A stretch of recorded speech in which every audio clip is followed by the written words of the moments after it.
In the small industrial town of Redwood, Ohio, nobody expected much from Sean Riley, a 45-year-old mechanic who barely kept his auto repair shop running while raising his teenage daughter alone.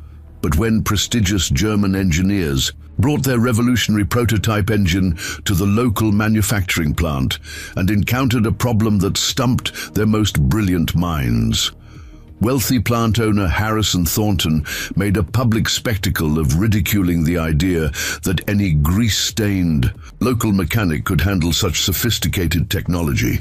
That's when Sean stepped forward and accepted an impossible bet to fix the complex engine in just one day, unaware that his hidden 15-year secret as a former military engineering specialist would not only solve their immediate problem, but uncover a catastrophic design flaw that could affect millions of lives. By the time Sean finished, he had done more than win a bet.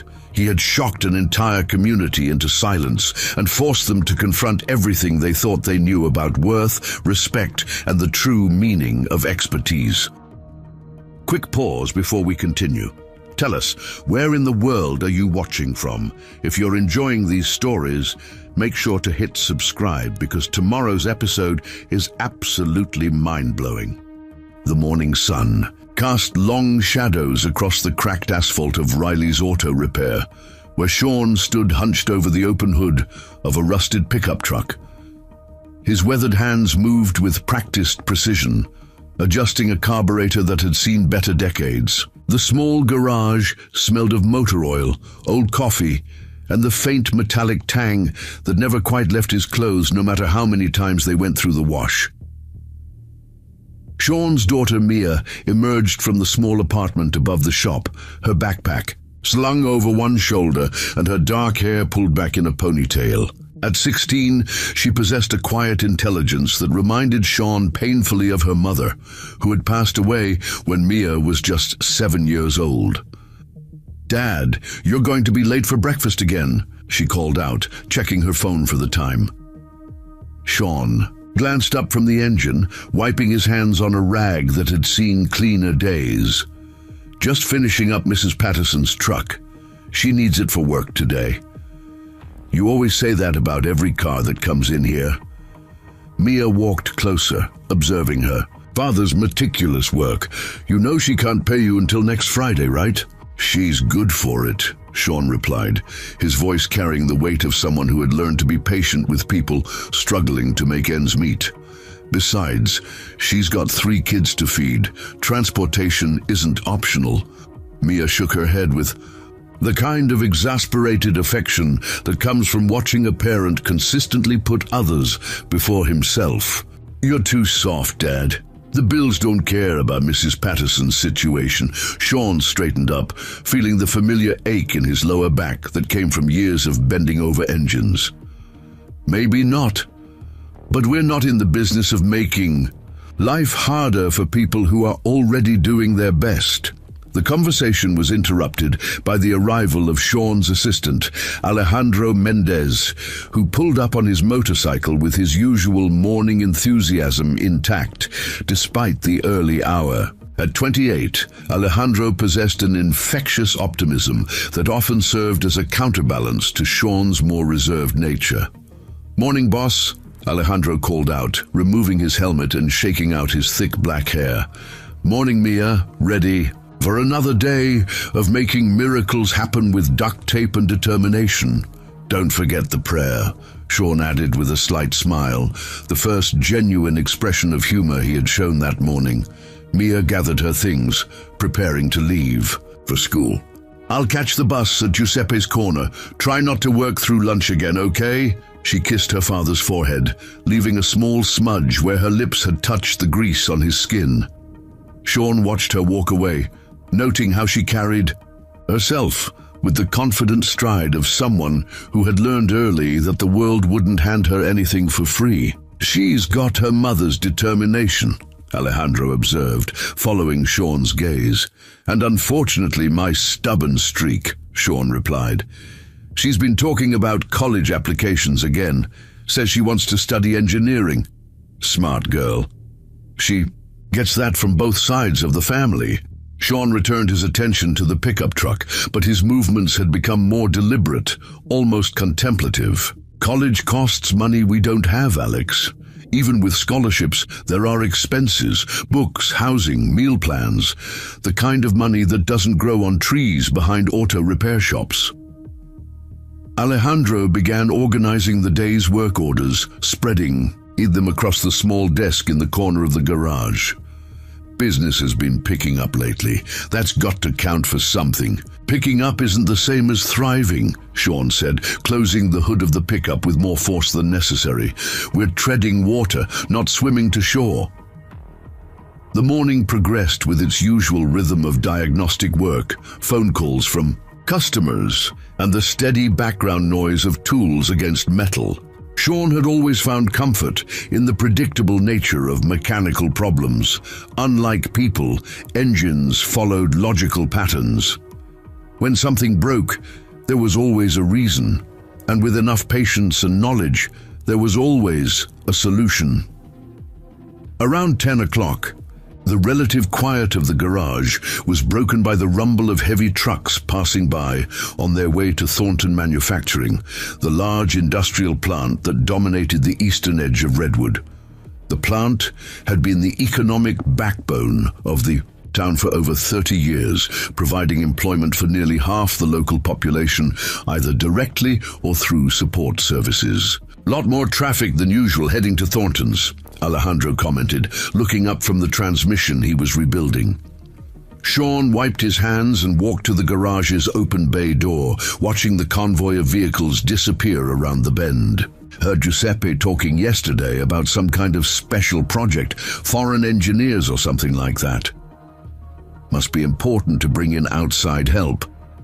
Harrison Thornton doesn't usually like admitting his people can't handle something. The mention of Harrison Thornton's name brought a slight tension to Sean's jaw.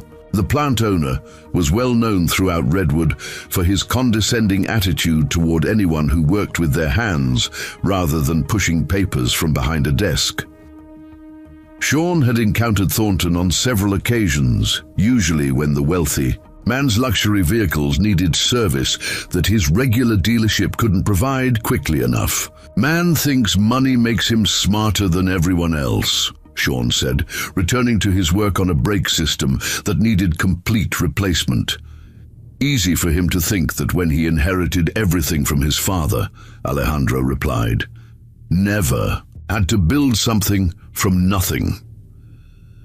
The morning continued with steady work, but Sean found his attention occasionally drifting to the unusual activity at the manufacturing plant. Redwood was a small enough town that any disruption to normal routines became a topic of conversation, and the arrival of foreign engineers represented the kind of change that people would discuss for weeks.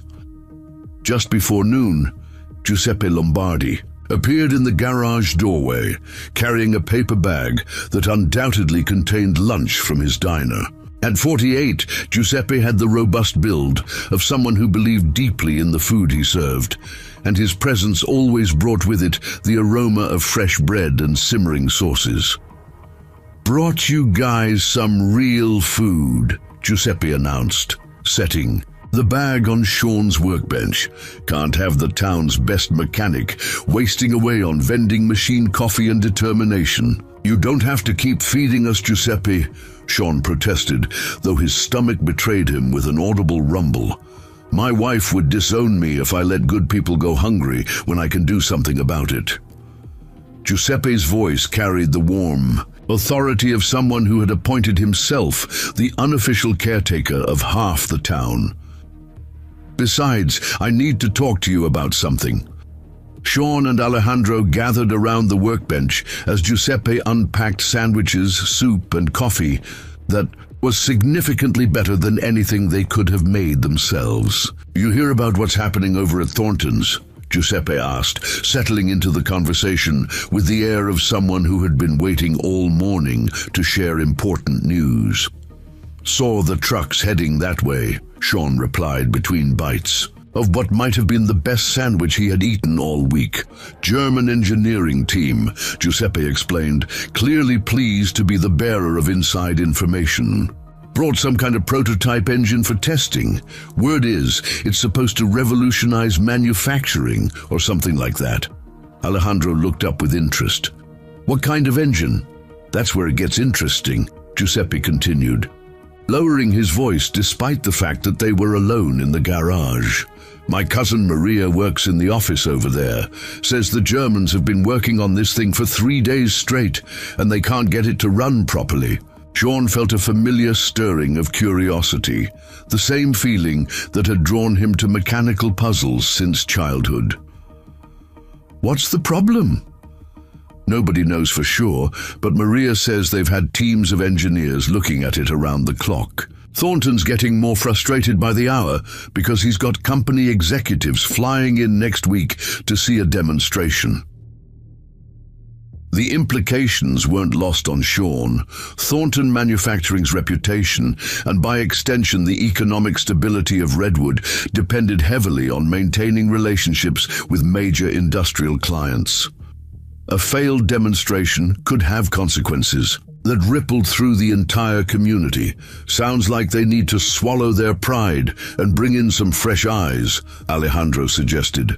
Giuseppe nodded emphatically. That's exactly what I told Maria. Sometimes the best solutions come from people who think differently about problems.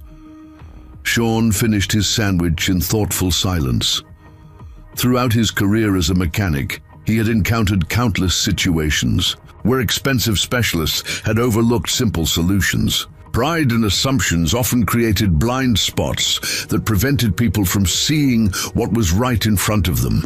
Of course, Thornton would never admit that anyone in this town could help with something his fancy engineers can't figure out, Giuseppe added with evident frustration. The statement hung in the air like a challenge, touching on years of accumulated resentment toward the class divisions that defined much of Redwood's social structure. Sean understood that feeling intimately, having experienced Thornton's condescension firsthand during their previous encounters. As the afternoon progressed and Giuseppe returned to his diner, Sean found himself thinking about the engine problem at the manufacturing plant. Despite his better judgment, he was intrigued by the technical challenge it represented. There was something appealing about the idea of a puzzle that had stumped multiple teams of experts. By closing time, Sean had made a decision that would change everything. Tomorrow, he would find a way to see this engine for himself, regardless of Harrison Thornton's opinions about small-town mechanics. If there was one thing Sean had learned during his years of fixing the unfixable, it was that expertise came in many forms, and sometimes the most important knowledge was hidden in unexpected places. Telling and preparing this story took us a lot of time, so if you are enjoying it, subscribe to our channel. It means a lot to us. Now, back to the story. The next morning arrived with the kind of crisp October air that carried hints of the coming winter. Sean stood outside Thornton Manufacturing's main gate, studying the imposing brick facade that had dominated Redwood's skyline for 3 decades. The early hour meant most employees hadn't yet arrived, giving him time to observe the unusual activity. Without drawing attention to himself, 3 rental trucks sat in the visitor parking area, their license plates indicating they had traveled from Detroit. Near the main entrance, Sean could see equipment being wheeled in on dollies, though the distance made it impossible to identify specific components. What struck him most was the deliberate, methodical pace of the work, suggesting precision rather than urgency. "Excuse me, are you lost?" Sean turned to find a security guard approaching, his uniform crisp and his expression professionally suspicious. The name tag read Williams, and his tone carried the polite authority of someone accustomed to redirecting curiosity seekers. "Just heading to the parts department," Sean replied, producing a work order from his jacket pocket. "Need to pick up some hydraulic seals for the loading dock equipment. Giuseppe Lombardi called it in yesterday." The guard examined the paperwork. With the thoroughness of someone who took his responsibilities seriously, Sean had learned long ago that confidence and legitimate-sounding details could open doors that direct requests might not. Parts department doesn't open until 8, William said, handing back the work order. You can wait in the lobby if you want. Sean nodded his appreciation and made his way toward the main building, noting how the security guard's attention had already shifted to other matters. Inside the lobby, he positioned himself near the large windows that provided a view of the manufacturing floor, ostensibly reading a trade magazine while actually observing the activity around what appeared to be a specially designated work area. Engine dominated the space like a metallic sculpture, its complexity immediately apparent even from a distance. Sean counted at least 4 people working around it, their movements suggesting both familiarity and frustration. The machine itself defied easy categorization, incorporating elements that reminded him of marine diesel engines, aircraft power, plants and industrial generators without being exactly any of those things. Impressive, isn't it? The voice belonged to a woman in her late 30s, dressed in practical work clothes that somehow managed to look both professional and functional.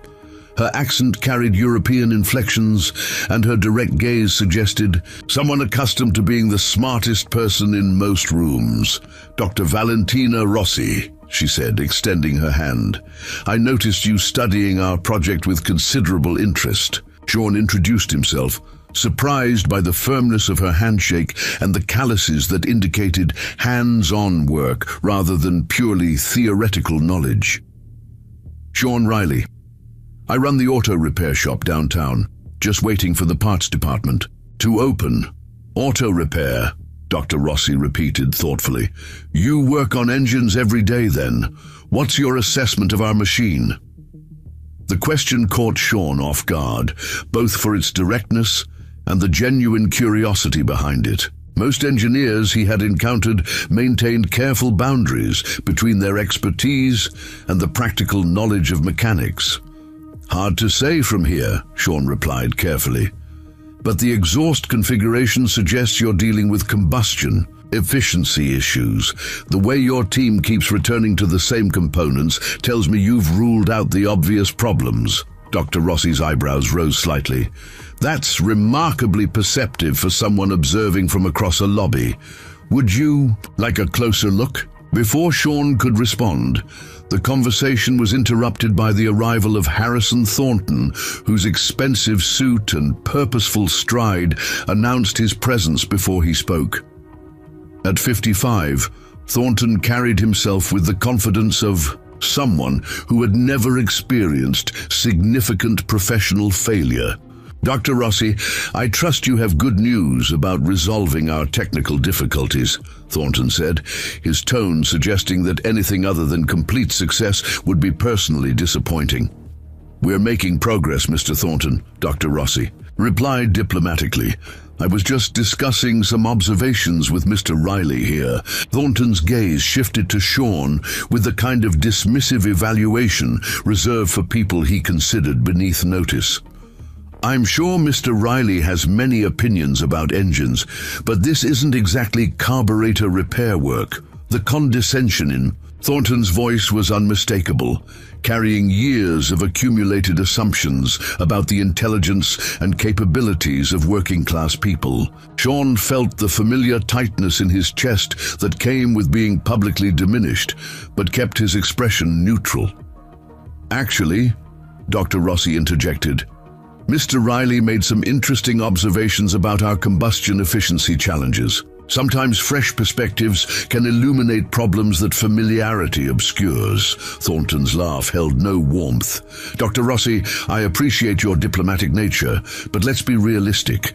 This engine represents years of advanced engineering and millions of dollars in development. The notion that a local mechanic could contribute meaningful insights is frankly absurd. Sean watched the interaction with growing anger, not just at the personal slight, but at the broader dismissal it represented. Thornton's attitude embodied everything wrong with the rigid class structures that kept talented people trapped in narrow categories. Perhaps Mr. Riley could take a quick look, Dr. Rossi suggested. An additional perspective costs nothing, and we've exhausted most conventional approaches. Absolutely not, Thornton replied firmly. I will not have unqualified personnel near sensitive equipment. The liability alone would be staggering, never mind the potential for damage or industrial espionage. The accusation of potential espionage struck Sean as particularly offensive, implying criminal intent based solely on his economic status. He found himself speaking before prudent caution could intervene. Industrial espionage. Sean's voice carried controlled indignation. Mr. Thornton, I've been fixing engines in this town for 15 years. My reputation is built on solving problems, not creating them. Thornton's expression hardened. Your reputation, Mr. Riley, is built on changing oil and replacing fan belts. This engine incorporates advanced materials and precision engineering that requires specialized knowledge you simply don't possess. Dr. Rossi looked between the two men with growing interest, as if witnessing a confrontation that revealed more than either participant intended. Her scientific curiosity seemed piqued by the dynamics as much as the technical challenges. What if we made it interesting? Sean heard himself saying, surprising himself with the words, a simple wager. Give me 1 day with that engine, and I'll either fix your problem or publicly admit that you're right about my limitations. The lobby fell silent, except for the distant sounds of machinery from the manufacturing floor. Thornton stared at Sean with the expression of someone who couldn't quite believe what he had heard. You're proposing to bet that you can solve in 1 day what a team of specialists hasn't resolved in 3 days. Thornton's voice carried incredulous amusement. That's exactly what I'm proposing, Sean replied, his commitment growing stronger with each word. 1 day, complete access to the engine, and your team can observe everything I do. Dr. Rossi stepped closer, her scientific interest clearly engaged. What would be the terms of this wager? Sean considered the question, aware that he was committing to something that could either vindicate his abilities or humiliate him in front of the entire community. If I fail, I'll take out a full-page ad in the Redwood Herald, acknowledging that Harrison Thornton was right about my limitations. If I succeed, he does the same, acknowledging that expertise comes in many forms. Thornton's expression shifted from amusement to calculation. The proposal offered him an opportunity to publicly demonstrate his long-held beliefs about class and capability with minimal risk and maximum potential embarrassment for someone who had dared to challenge his authority. 1 day, Thornton repeated, slowly. 8 hours, standard working time. Complete documentation of everything you do, with my engineers observing and recording your methods. Agreed, Sean said, extending his hand. Thornton shook it with the confidence of someone accepting easy victory. Dr. Rossi can explain the technical specifications. You'll begin tomorrow morning at 8 o'clock sharp. As Thornton walked away, clearly pleased with the arrangement, Dr. Rossi remained behind, with an expression that mixed professional curiosity with personal concern. Mr. Riley, I hope you understand what you've just committed to, she said quietly. This engine has defeated some of the most talented engineers in Europe. The combustion dynamics involve pressure ratios and fuel injection timing that require precise calculation. Sean nodded, appreciating her concern, while feeling the weight of his decision settling over him. Dr. Rossi, I've spent my entire adult life solving problems that other people said couldn't be solved. Sometimes the best solutions come from approaching familiar problems with unfamiliar methods. What makes you so confident? She asked. The question touched on memories Sean rarely discussed, experiences from another life that seemed increasingly distant from his current circumstances. Let's just say I have some relevant experience that might surprise you. Dr. Rossi studied his face with the intensity of someone accustomed to reading technical data and human behavior with equal precision. Very well. 8 o'clock tomorrow. Morning. I'll brief you on the technical specifications and the problems we've encountered. Sean left Thornton Manufacturing with a mixture of excitement and apprehension coursing through his system. The walk back to his shop provided time to consider the magnitude of what he had just committed to and the potential consequences if his confidence proved misplaced. Alejandro was already at work when Sean arrived, rebuilding a transmission with the methodical patience that made him an excellent mechanic despite his youth. He looked up as Sean entered, immediately sensing something different in his employer's demeanor. "Boss, you look like someone who just made either a really good decision or a really terrible one," Alejandro observed. Sean hung his jacket on the hook by the door and began organizing his tools with unusual deliberation. "I just bet Harrison Thornton that I can fix his German engine problem in one day." Alejandro stopped working entirely, his wrench suspended in midair. "You did what?" "You heard me correctly." Sean's voice carried a mixture of determination and uncertainty that Alejandro had never heard before. "Sean, that's insane. You don't even know what kind of engine it is. It's a prototype designed for high-efficiency manufacturing applications," Sean replied, realizing he had absorbed more information during his brief observation than he had initially recognized. Advanced combustion dynamics, precision fuel injection, probably incorporating some form of variable compression ratio. Alejandro stared at his boss with growing amazement. "How do you know all that from just looking at it?" The question required an answer that Sean wasn't ready to provide completely. His past contained knowledge and experience that would surprise everyone in Redwood, including the people who thought they knew him best. "Let's just say I've worked on similar systems before," Sean said finally. "Different applications, but the fundamental principles remain consistent." "When?" Alejandro pressed. "I've worked with you for 3 years, and you've never mentioned anything like this." Sean picked up a socket wrench and began organizing his toolbox with unnecessary precision, using the familiar routine to buy time while he decided how much. "A truth to share. Before I came to Redwood," he said eventually, "before Mia's mother died, I had a different career, different responsibilities. Sometimes life takes you in directions you never expected." The cryptic response only deepened Alejandro's curiosity, but something in Sean's tone discouraged further questions. Instead, he returned to his transmission work while processing the implications of what his boss had just revealed. "So what happens tomorrow?" Alejandro asked. "Tomorrow, I either prove that good mechanics can solve any problem, or I learn a very expensive lesson about the dangers of pride," Sean replied. The rest of the day passed in relative normalcy, but Sean found his mind continually returning to the engine at Thornton Manufacturing. Memory fragments from his previous life kept surfacing, technical knowledge he hadn't accessed in years beginning to reorganize itself in preparation for tomorrow's challenge. Word of Sean's bet spread through Redwood with the speed that only small-town gossip could achieve.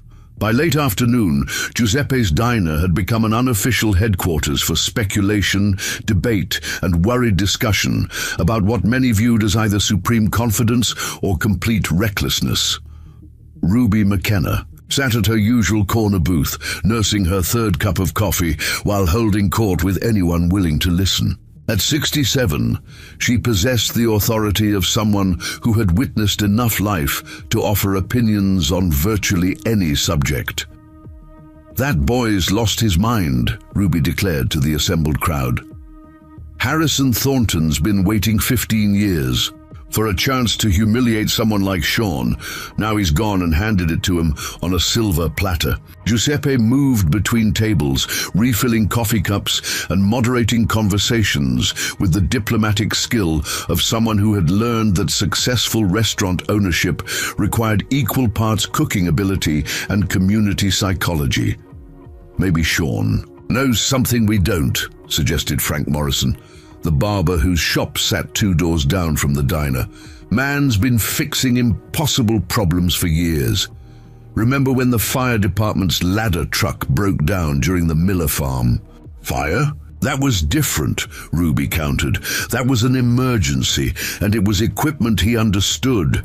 This is some fancy foreign contraption that's got PhD engineers scratching their heads. Chief Foster entered the diner, still wearing his uniform. After a long shift dealing with the increased traffic around Thornton Manufacturing, his presence immediately shifted the conversation's tone as his opinion carried weight throughout the community. "Evening, Chief," Giuseppe called out. "Coffee?" "Make it a double," Foster replied, settling into an empty chair at Ruby's table. "Been a long day, managing curiosity seekers, trying to get a look at all the commotion." "What's your take on Sean's situation?" Frank asked directly. Foster considered the question while Giuseppe delivered his coffee. As a fellow veteran, he understood that some people carried knowledge and experience that wasn't immediately apparent to casual observers. "Sean Riley's not a fool," Foster said finally. "He wouldn't risk his reputation and his daughter's future on blind arrogance. If he thinks he can handle this challenge, he's got reasons the rest of us don't understand yet." The chief's measured response carried enough authority to quiet some of the more dire predictions, though Ruby remained unconvinced. Reasons or not, that man's about to go up against people who've spent their entire careers studying engines, she insisted. Pride goes before a fall, and Sean's got more pride than sense sometimes. Meanwhile, at the auto shop, Sean worked methodically. Through his evening routine, while his mind processed technical memories he hadn't accessed in years. The familiar weight of his tools felt different tonight, each implement carrying the potential to either vindicate or humiliate him in front of everyone he cared about. Alejandro had stayed late, ostensibly to finish the transmission rebuild, but actually because he sensed his boss needed company during what had to be a stressful evening. Their conversation remained focused on routine matters, but underlying tension colored every exchange. "You sure you don't want to talk about tomorrow?" Alejandro asked, breaking a comfortable silence that had stretched several minutes. Sean looked up from the engine manual he had been studying, though his concentration had been scattered all evening. "What's to talk about? I committed to solving a problem. Tomorrow I'll either succeed or fail." "It's not that simple, and you know it," Alejandro pressed. "This affects more than just your reputation. Mia's counting on you. The whole community's watching. If this goes badly, we'll deal with the consequences," Sean interrupted, his voice carrying more edge than usual. "But it's not going badly. I know what I'm doing." The certainty in Sean's tone surprised both men, revealing confidence that seemed to draw from sources neither had previously discussed. Alejandro recognized that his boss was operating from knowledge and experience that extended far beyond their shared work in the shop. "Where does that confidence come from?" Alejandro asked quietly. "Because 3 days ago you'd never seen that engine. Now you're betting everything on your ability to fix it." Sean closed the manual and leaned back in his chair, feeling the weight of secrets he had carried for 15 years. The approaching deadline forced him to confront truths he had successfully avoided discussing with anyone in Redwood. "Before I came here, I worked on systems that make that prototype look simple," Sean said eventually. "Different environment, different pressures, but the fundamental principles remain constant. Combustion is combustion. Mechanical stress is mechanical stress. The applications change, but physics doesn't. What kind of systems?" Alejandro pressed, sensing that his boss was finally willing to reveal information he had kept private.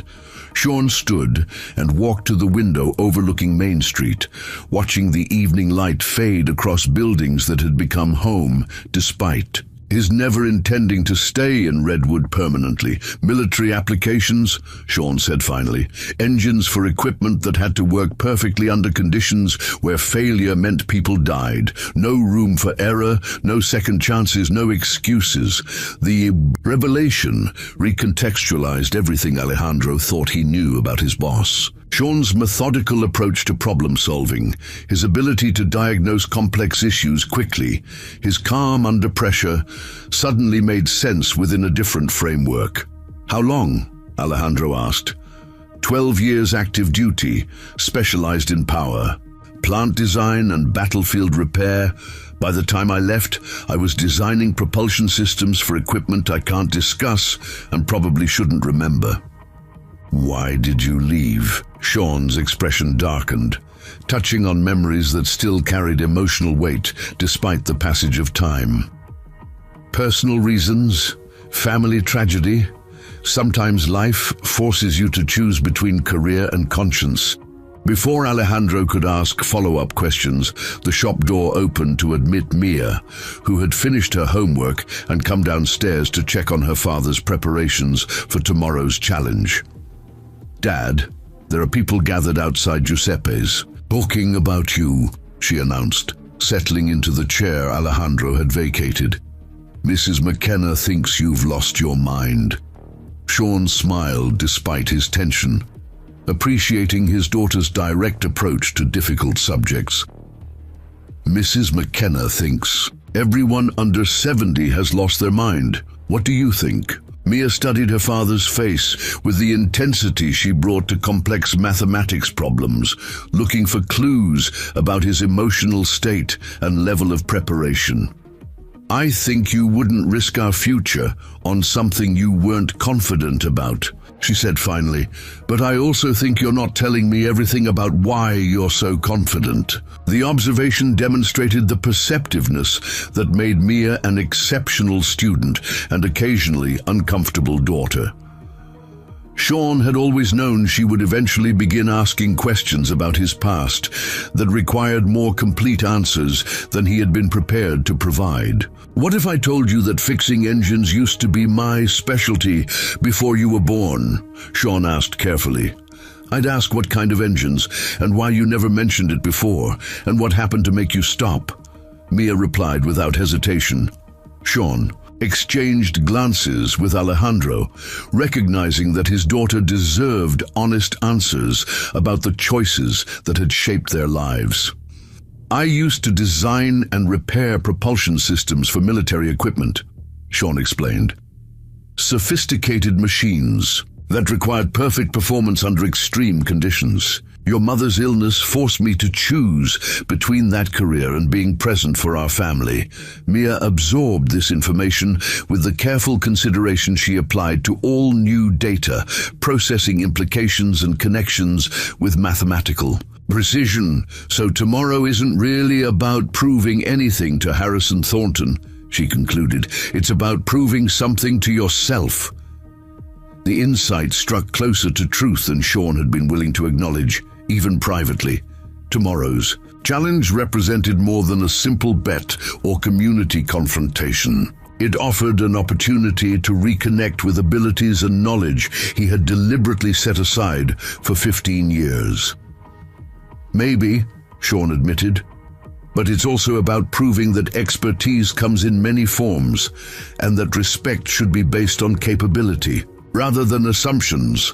"What happens if you fail?" Mia asked directly. Sean considered the question seriously, acknowledging fears he had been avoiding all day. "If I fail, we'll face some embarrassment and continue working twice as hard to pay for your college education. If I succeed, maybe we'll have some new opportunities." "Those aren't the only possibilities," Mia pointed out. "Success might bring attention you're not prepared for. If you're as good as you think you are, other people will notice." The observation revealed another dimension of tomorrow's challenge that Sean hadn't fully considered. Success would inevitably lead to questions about his background and capabilities, potentially forcing him to confront aspects of his past he had successfully avoided discussing. "One problem at a time," Sean said, reaching over to squeeze his daughter's hand. "Tomorrow I focus on solving an engineering puzzle. Everything else can wait." As evening settled over Redwood, Sean spent his final preparation time reviewing technical principles he hadn't consciously accessed in years. The knowledge remained intact, waiting in memory like tools carefully stored and maintained despite disuse. Alejandro eventually departed with promises to arrive early tomorrow for moral support, while Mia headed upstairs to complete reading assignments. That seemed trivial compared to her father's approaching challenge. Alone in his shop, Sean allowed himself to remember details from his former life that he had deliberately buried. The satisfaction of solving complex problems under pressure, the respect accorded to genuine expertise, the confidence that came from knowing your abilities matched any challenge. Tomorrow would determine whether 15 years of small-town life had dulled those skills or simply kept them in reserve for when they were needed most. Either way, he had committed to finding out in front of an audience that included everyone who mattered to him. The stakes couldn't be higher, but for the first time since making the bet, Sean felt genuinely prepared for what morning would bring. His hands still remembered the feel of precision work, and his mind still carried the systematic approach that had once made him one of the military's most trusted engineering specialists. Harrison Thornton had inadvertently challenged the wrong person, though he wouldn't discover that mistake until it was too late to avoid the consequences. Tomorrow would prove that expertise, like respect, couldn't be measured by economic status or social position. Sean locked the shop and headed upstairs, confident that tomorrow would change everything for both himself and the community that had become his unexpected home.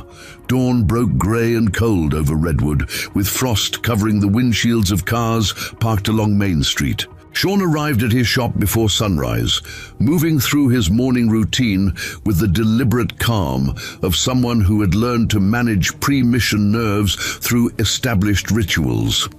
He selected tools with careful consideration, choosing instruments that offered precision and reliability over convenience. Each wrench, gauge, and diagnostic device went into his leather tool roll, according to a system he had developed during years of fieldwork, where organization could mean the difference between success and catastrophe.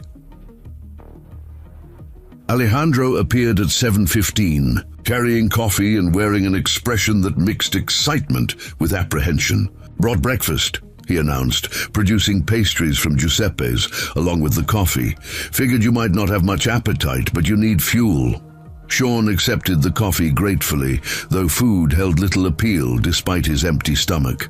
"Any word from the diner about how many people are planning to show up?" "Giuseppe says half the town's going to find excuses to drive past Thornton's this morning," Alejandro replied. "Chief Foster's already stationed a patrol car near the main gate to manage traffic." The knowledge that his performance would have an audience beyond the immediate participants added weight to Sean's shoulders, but also reinforced his determination to succeed. Redwood deserved to see that working people possessed capabilities their employers rarely acknowledged or respected. At 7:45, Sean locked his shop and walked toward Thornton Manufacturing with his tool roll slung over his shoulder. The morning air carried the industrial sounds of a factory preparing for another day, mixed with unusual activity around the engineering facility where today's challenge would unfold. A small crowd had already gathered near the public parking area, including several familiar faces from Giuseppe's diner and local businesses. Sean recognized the mixture of curiosity and concern in their expressions, understanding that his performance would reflect on the entire working community. Dr. Rossi met him at the main entrance, dressed in practical work clothes and carrying a clipboard thick with technical documentation. Her manner suggested professional anticipation rather than the skepticism he had encountered from other company. "Representatives, good morning, Mr. Riley," she said, extending her hand. "Are you ready to examine the engine properly?" "Ready as I'll ever be," Sean replied, appreciating the directness of her approach. They walked through corridors that smelled of industrial lubricants and ozone, passing offices where employees watched through windows with obvious interest in the morning's proceedings. Sean noted the mixture of expressions, ranging from supportive curiosity to barely concealed amusement at what many clearly viewed as an exercise in futility. The engineering bay had been prepared like an operating theatre, with additional lighting focused on the prototype engine and documentation stations positioned for optimal observation. 3 members of the German engineering team stood near diagnostic equipment, their body language suggesting professional wariness mixed with genuine curiosity about unconventional approaches. Harrison Thornton occupied a chair positioned to provide clear sight lines while maintaining appropriate distance from the actual work area. His expression conveyed the confidence of someone anticipating vindication of long-held beliefs about expertise and social hierarchy. "Mr. Riley," Dr. Rossi began. "Formally, let me introduce the engineering team. Klaus Weber, our senior mechanical engineer, Ingrid Hoffmann, electronics specialist, Stefan Braun, quality control supervisor."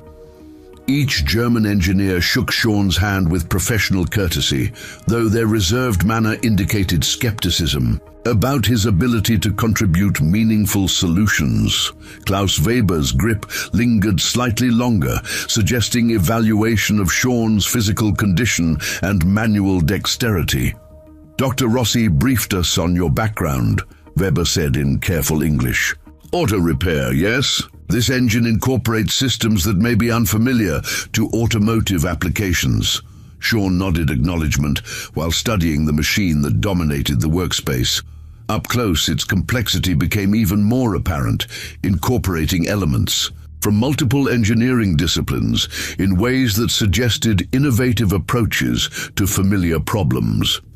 "Before I begin," Sean said, "could you walk me through the specific symptoms you've encountered?"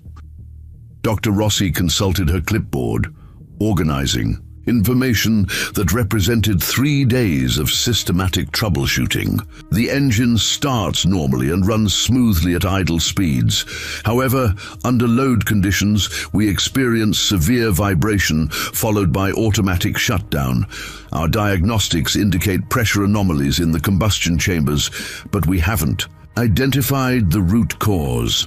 Sean circled the engine slowly, observing details that diagnostic equipment might miss, while his mind processed the described symptoms against knowledge drawn from previous experience with similar power plants. "What's the fuel injection timing?" he asked. "Precisely calibrated according to design specifications," Ingrid Hoffmann replied. "We've verified timing accuracy within thousandths of a second." "Compression ratios? Consistent across all cylinders," Stefan Braun added. "We've conducted complete pressure testing multiple times." Sean knelt beside the engine block, running his hands along surfaces while listening to the subtle sounds of idling operation. His fingers detected vibrations that instruments might quantify but not necessarily interpret correctly.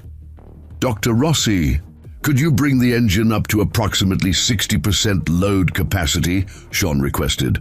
"That will trigger the shutdown sequence," Weber warned. "We've attempted this test repeatedly." "I understand," Sean replied, "but I need to hear what happens immediately before the shutdown." Dr. Rossi activated the loading controls, and the engine's note deepened as demand increased. Sean positioned himself near the exhaust manifold, closing his eyes to better focus on auditory cues that might reveal information visual inspection had missed. The vibration began as a subtle tremor, building rapidly toward the threshold where safety systems would intervene. But in the seconds before automatic shutdown, Sean detected an irregular harmonic frequency that suggested resonance problems rather than mechanical failure. "Stop!" he called out, and Dr. Rossi immediately reduced the load. Sean stood slowly, his expression thoughtful as he processed observations that challenged some of the assumptions underlying previous diagnostic efforts. "The problem isn't in your combustion timing or pressure ratios," he announced. "You're dealing with harmonic resonance in the exhaust system that's creating back pressure fluctuations." The German engineers exchanged glances that mixed skepticism with interest. Harmonic resonance represented a sophisticated engineering concept that auto mechanics rarely encountered, yet Sean had identified it within minutes of hands-on examination. "Explain your reasoning," Weber requested, his tone suggesting professional curiosity rather than dismissive challenge. Sean approached the exhaust manifold, pointing to specific components while organizing his explanation in terms that would demonstrate technical knowledge without revealing the full extent of his background. Under load conditions, exhaust gas velocity creates standing wave patterns in your manifold design, Sean explained. The resonance frequency coincides with your optimal power output range, causing pressure fluctuations that your engine management system interprets as combustion anomalies. Ingrid Hoffman pulled up diagnostic data on her tablet, scanning pressure readings while considering Sean's analysis. "That would explain the timing of our shutdown events," she admitted, "but our exhaust system design underwent extensive computer modeling." "Computer models assume ideal conditions," Sean replied. "Real-world applications introduce variables that theoretical calculations might miss. Manufacturing tolerances, material properties, ambient conditions all affect actual performance." Harrison Thornton had been listening with growing unease, recognizing that Sean's analysis demonstrated knowledge that contradicted his assumptions about local capabilities. The possibility that a small-town mechanic might succeed where expensive specialists had failed threatened fundamental beliefs about intelligence and social order. "Theoretical discussion is interesting," Thornton interjected. "But can you actually fix the problem?" Sean studied the exhaust manifold configuration, mental calculations, drawing on knowledge of fluid dynamics and acoustic engineering that he hadn't consciously accessed in years. The solution required modification of existing components rather than complete replacement, making it achievable within the day's time constraints. "Yes," Sean said simply.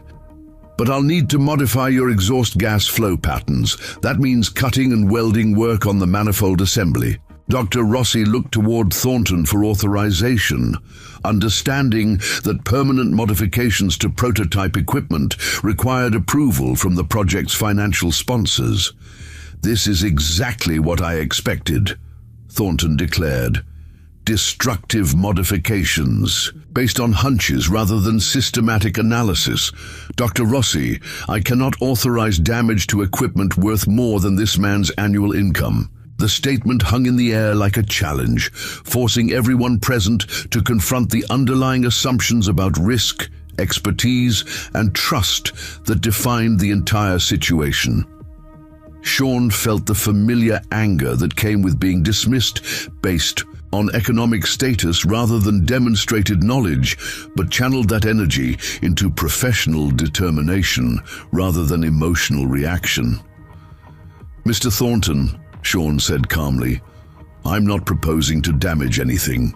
I'm suggesting surgical modifications that will eliminate the resonance problem while maintaining all other performance characteristics. The changes are reversible if my analysis proves incorrect." "And if you're wrong?" Thornton demanded. "If your modifications destroy equipment that represents years of development work, then I accept full responsibility for the consequences," Sean replied. "But I'm not wrong. Harmonic resonance follows predictable patterns, and the solution I'm proposing addresses the root cause rather than symptoms." Dr. Rossi found herself in the position of mediating between financial responsibility and scientific curiosity, aware that Sean's analysis offered the first promising diagnostic direction they had encountered. What exactly would these modifications "Involve?" she asked. Sean approached the exhaust manifold with his measuring tools, marking specific locations where strategic changes would alter gas flow patterns without compromising structural integrity. 3 precision cuts to modify branch lengths, followed by welding of expansion chambers at calculated intervals, Sean explained. The work requires accuracy, but it's well within standard fabrication capabilities. The German engineers huddled, briefly discussing Sean's proposal in rapid German before Weber addressed the group in English. "The theoretical basis is sound," Weber admitted. "Exhaust tuning affects engine performance in ways our modeling might not have fully captured, but the risk remains substantial." Harrison Thornton's expression revealed internal conflict between his desire to see Sean fail and his responsibility to project stakeholders who expected results regardless of source. "1 hour," Thornton said finally. "You have 1 hour to demonstrate that your modifications produce measurable improvement. If performance doesn't improve significantly, we stop. Immediately." Sean nodded acceptance of the terms, while mentally organizing the sequence of modifications required to achieve success within the specified time frame. His hands already knew the feel of the work ahead, muscle memory from years of precision fabrication beginning to reassert itself. "I'll need welding equipment and cutting tools," Sean said, rolling up his sleeves to reveal forearms marked by years of skilled manual labor. Dr. Rossi signaled to plant personnel who began wheeling equipment into position, while the German engineers prepared to document every step of Sean's approach. Outside, word had spread that something significant was happening, and the crowd near the parking area had grown to include most of Redwood's business community.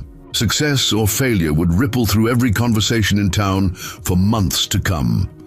Sean picked up his first tool and approached the engine, ready to prove that expertise transcended social boundaries and that practical knowledge could solve problems that theoretical analysis had missed. Sean adjusted the welding helmet with practiced efficiency, his movements carrying the precision of someone who had performed similar work under far more demanding conditions than a factory observation. The acetylene torch ignited with a controlled blue flame that he fine-tuned with subtle adjustments that spoke to years of experience with precision metalwork. The first cut required removing a section of exhaust pipe at exactly the point where gas velocity created maximum turbulence. Sean's hands moved steadily along the marked line, the cutting torch separating metal with surgical accuracy, while sparks fell in controlled patterns that indicated complete mastery of the tool. Klaus Weber leaned closer, observing the cutting technique with growing professional interest. "Very precise work," he murmured to Dr. Rossi. "This is not typical auto repair methodology." Sean completed the first cut and immediately began measuring the removed section against calculations he had sketched on a piece of paper pulled from his tool roll. The mathematical precision of his approach surprised the German engineers, who had expected trial and error methods rather than systematic analysis. "Mr. Riley," Ingrid Hoffman called out, "how did you calculate the optimal cut length?" Sean looked up from his measurements, recognizing that his answer would reveal knowledge that extended far beyond automotive applications. Exhaust gas velocity creates standing waves with wavelengths determined by temperature, pressure, and pipe diameter. Cutting at quarter wavelength intervals eliminates the resonance nodes that cause back pressure fluctuations. The explanation demonstrated understanding of acoustic engineering principles that most automotive technicians never encountered, further deepening the observer's curiosity about Sean's background and training. Stefan Brown consulted his tablet, pulling up acoustic modeling software to verify Sean's calculations. "His mathematics are correct," he announced with obvious surprise. "The quarter wavelength positioning should indeed eliminate harmonic resonance." Harrison Thornton shifted uncomfortably in his observation chair, beginning to recognize that his Assumptions about Sean's capabilities might prove embarrassingly incorrect. The mechanic's systematic approach and technical knowledge suggested expertise that didn't fit comfortable categories about working-class limitations.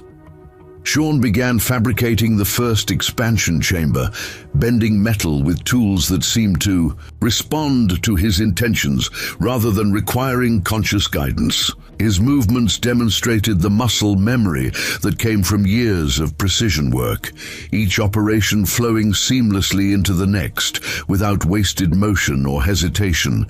The welding work required joining dissimilar metals under conditions that demanded perfect heat control to avoid warping or contamination. Sean approached the task with methodical preparation, cleaning surfaces and selecting filler materials with care that indicated understanding of metallurgical principles. When he struck the welding arc, the resulting bead demonstrated professional quality that impressed even the skeptical observers. Each pass of the electrode created uniform penetration and smooth surface finish that spoke to thousands of hours of practice under demanding conditions. "Where did you learn to weld like that?" Dr. Rossi asked during a brief pause, while Sean prepared the next joint. Sean lifted his helmet, revealing intense concentration mixed with satisfaction that came from rediscovering abilities he had deliberately set aside. Military training includes fabrication work under field conditions. When equipment breaks in remote locations, you learn to fix it properly the first time. The casual reference to military experience provided context for Sean's unusual skill, set while raising additional questions about his specific background and training.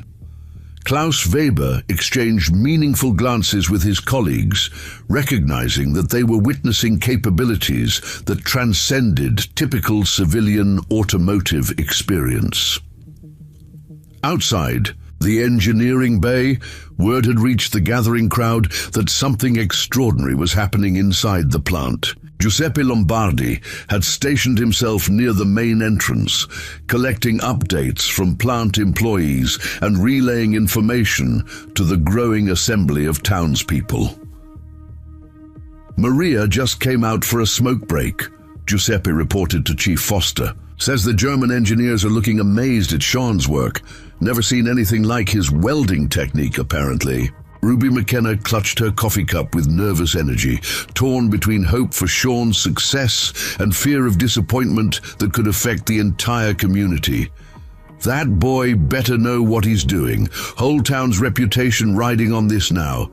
Back inside the engineering bay, Sean completed the second expansion chamber and began positioning it according to calculations that accounted for exhaust gas temperature and flow characteristics. His placement required precision within millimeters, achieved through measurement techniques that demonstrated familiarity with engineering tolerances.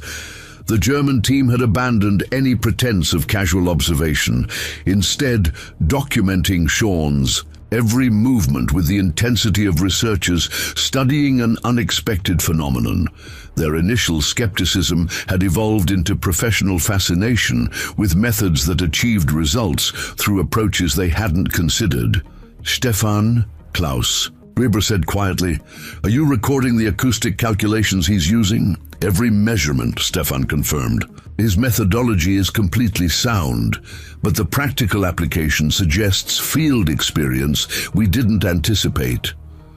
Sean's third modification involved creating a resonance damper that required bending exhaust pipe into a precise spiral configuration. The work demanded understanding of both structural engineering and fluid dynamics, combining theoretical knowledge with practical fabrication skills. As he heated the metal for bending, Sean's movements took on the rhythm of someone performing. Familiar work. The torch flame followed complex curves with steady precision, creating smooth bends without kinks or distortion that would affect gas flow patterns.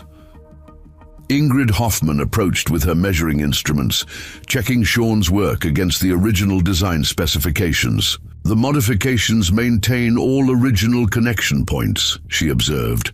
Very elegant solution that preserves system integrity.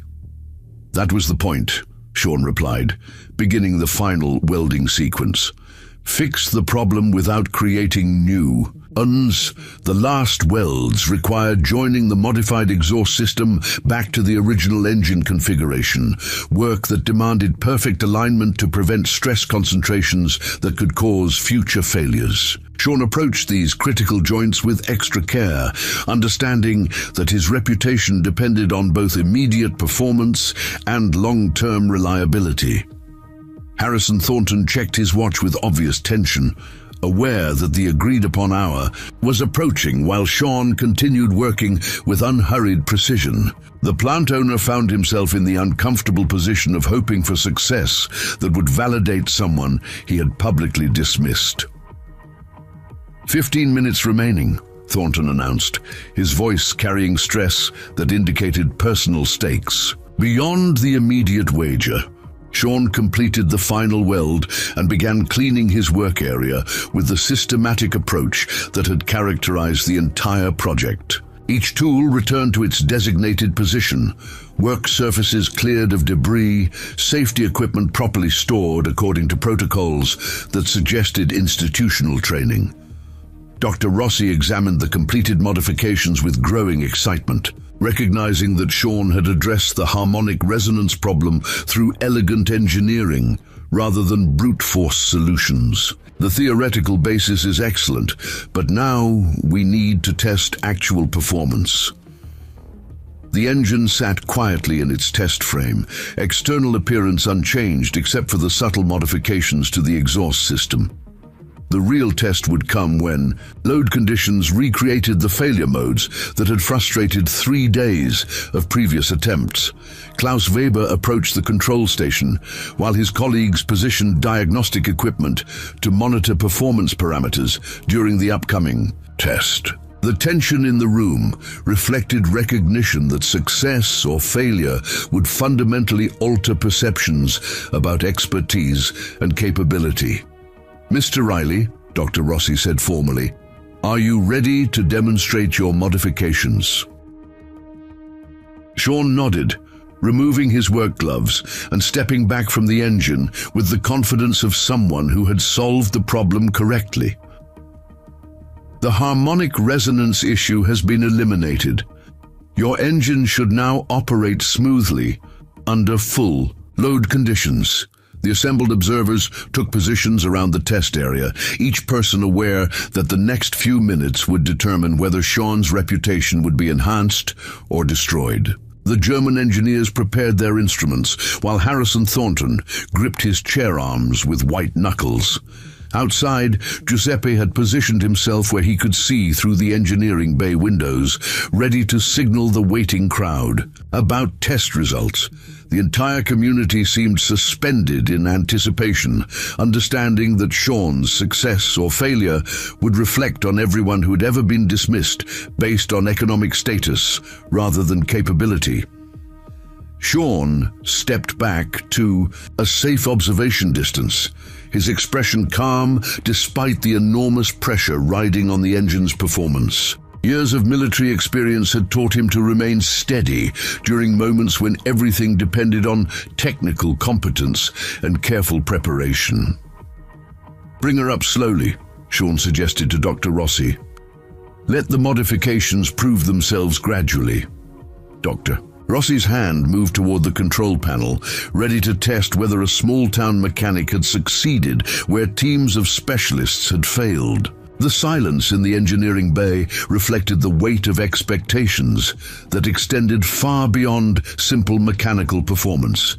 Everyone present understood that they were about to witness either vindication of unconventional approaches or confirmation of established hierarchies.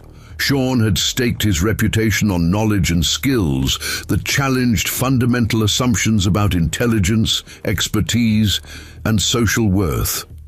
The moment of truth had arrived, carrying implications that would ripple through every subsequent conversation about respect, capability, and the hidden talents that existed in unexpected places. Success would prove that expertise transcended social boundaries, while failure would reinforce prejudices that had defined community relationships for generations. Sean watched the control panel with steady confidence, ready to learn whether 15 years of hidden knowledge would finally receive the recognition it deserved. Dr. Rossi's finger hovered over the engine control switch, the weight of expectation making even this simple action feel momentous. Around the engineering bay, instruments hummed quietly as they prepared to record data that would either vindicate or humiliate Sean's confident diagnosis.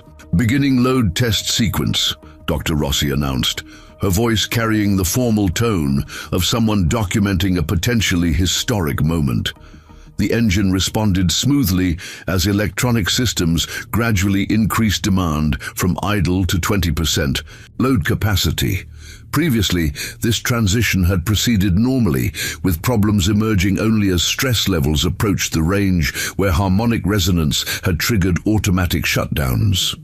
Sean watched the diagnostic displays with practiced eyes, noting pressure readings and temperature fluctuations that remained within acceptable parameters. His modifications had eliminated the irregular vibrations that typically preceded system failures, but the real test would come at higher load levels. 30% load, Dr. Rossi called out, advancing the controls with deliberate caution. Klaus Weber monitored acoustic sensors that had previously detected the onset of resonance problems, his expression shifting from skepticism to amazement as readings remained stable across frequency ranges that had caused difficulties throughout the previous 3 days.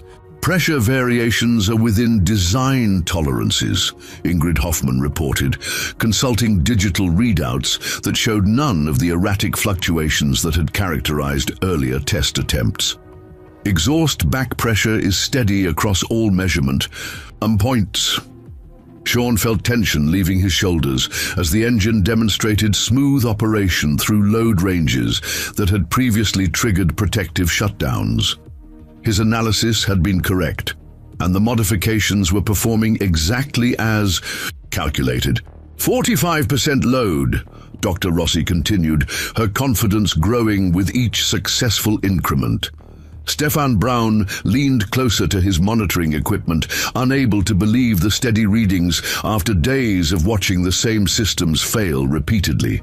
"This is remarkable. We're seeing none of the harmonic disturbances that forced previous shutdowns." Harrison Thornton's expression had evolved from confident anticipation to uncomfortable recognition that his public dismissal of Sean's capabilities was about to prove embarrassingly wrong.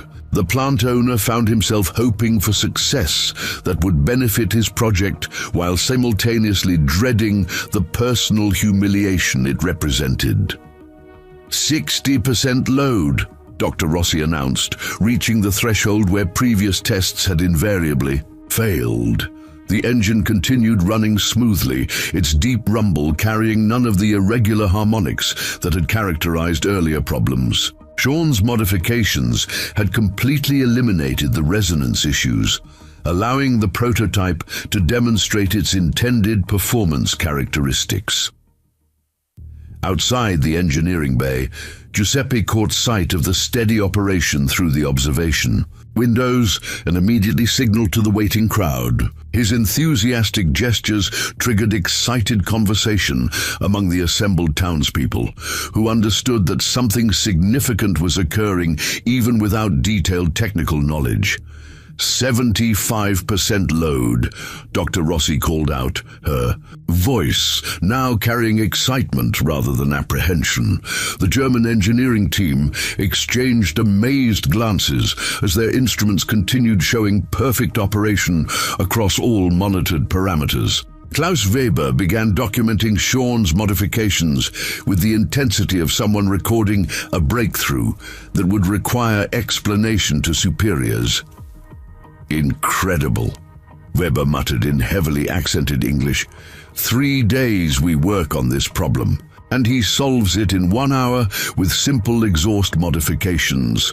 Sean approached the monitoring station, studying readouts that confirmed his diagnosis, while revealing additional information about the engine's design characteristics.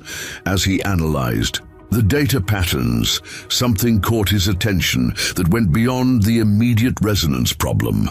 "Dr. Rossi, can you hold steady at 75% while I examine the pressure distribution curves?" Sean requested, his tone shifting to include concern that hadn't been present moments earlier.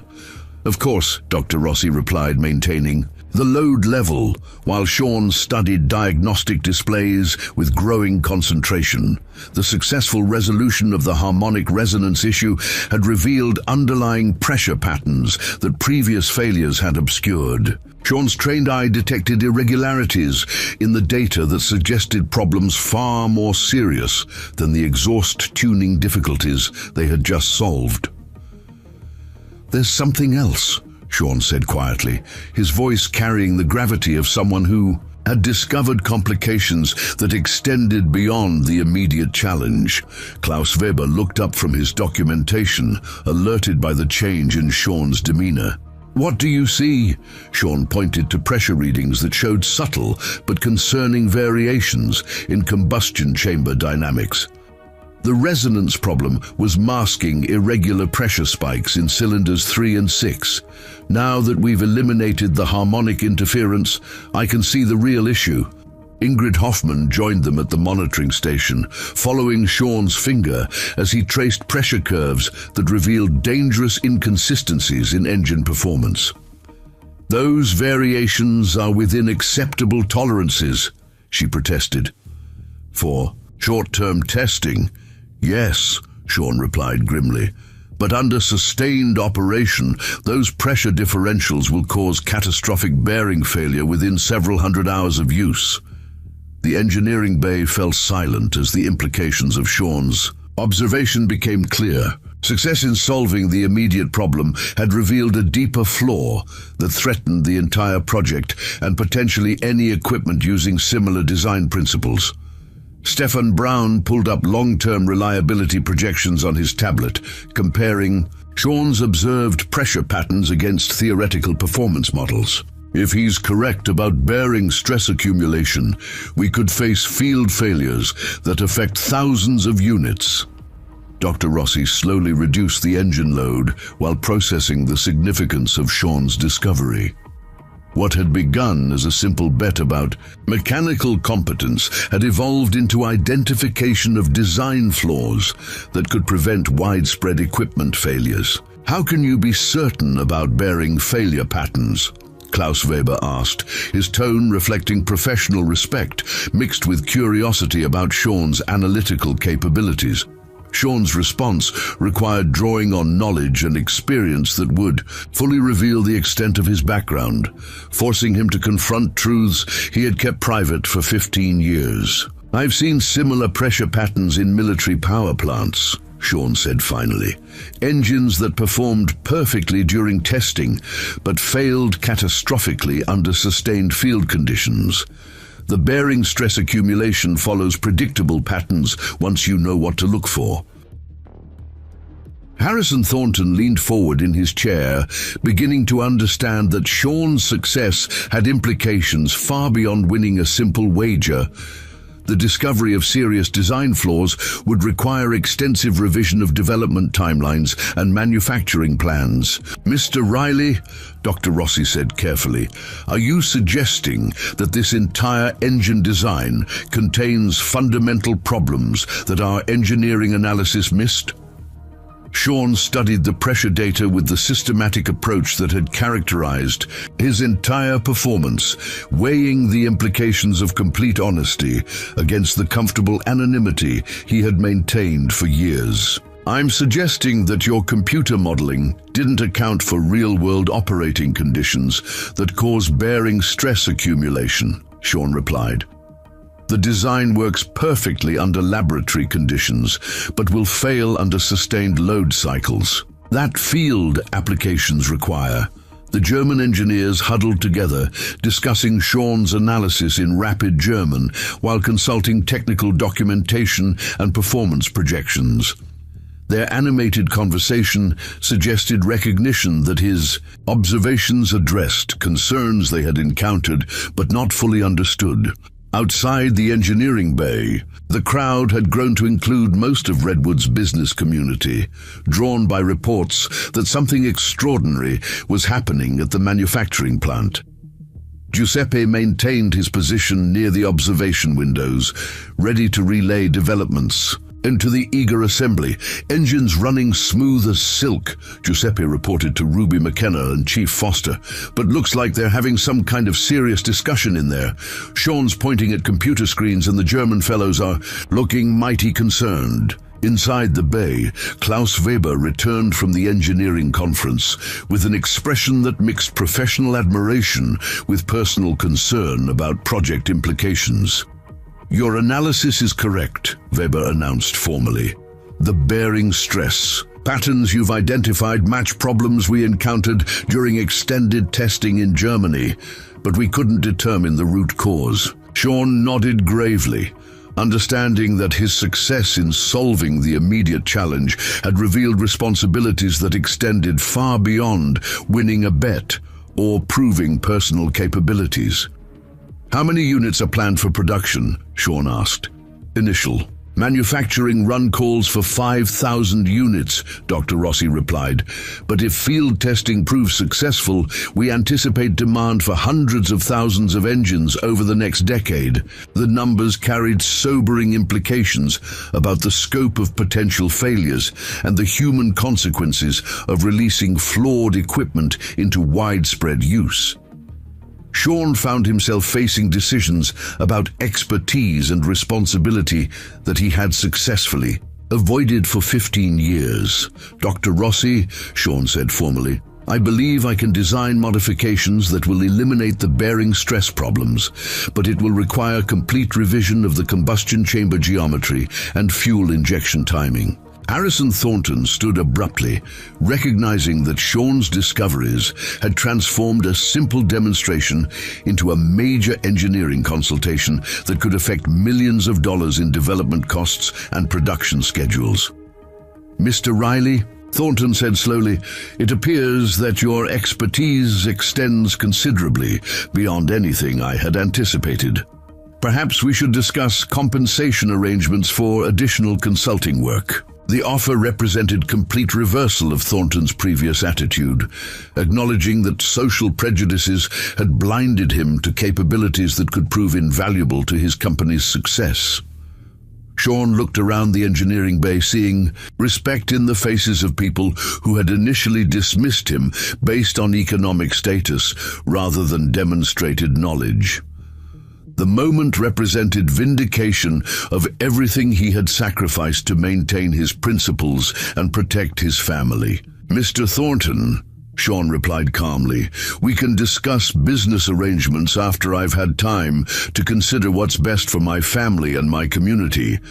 But first, we need to address the immediate safety implications of your current design." The response demonstrated that success hadn't changed Sean's priorities or his commitment to principles that transcended personal advancement.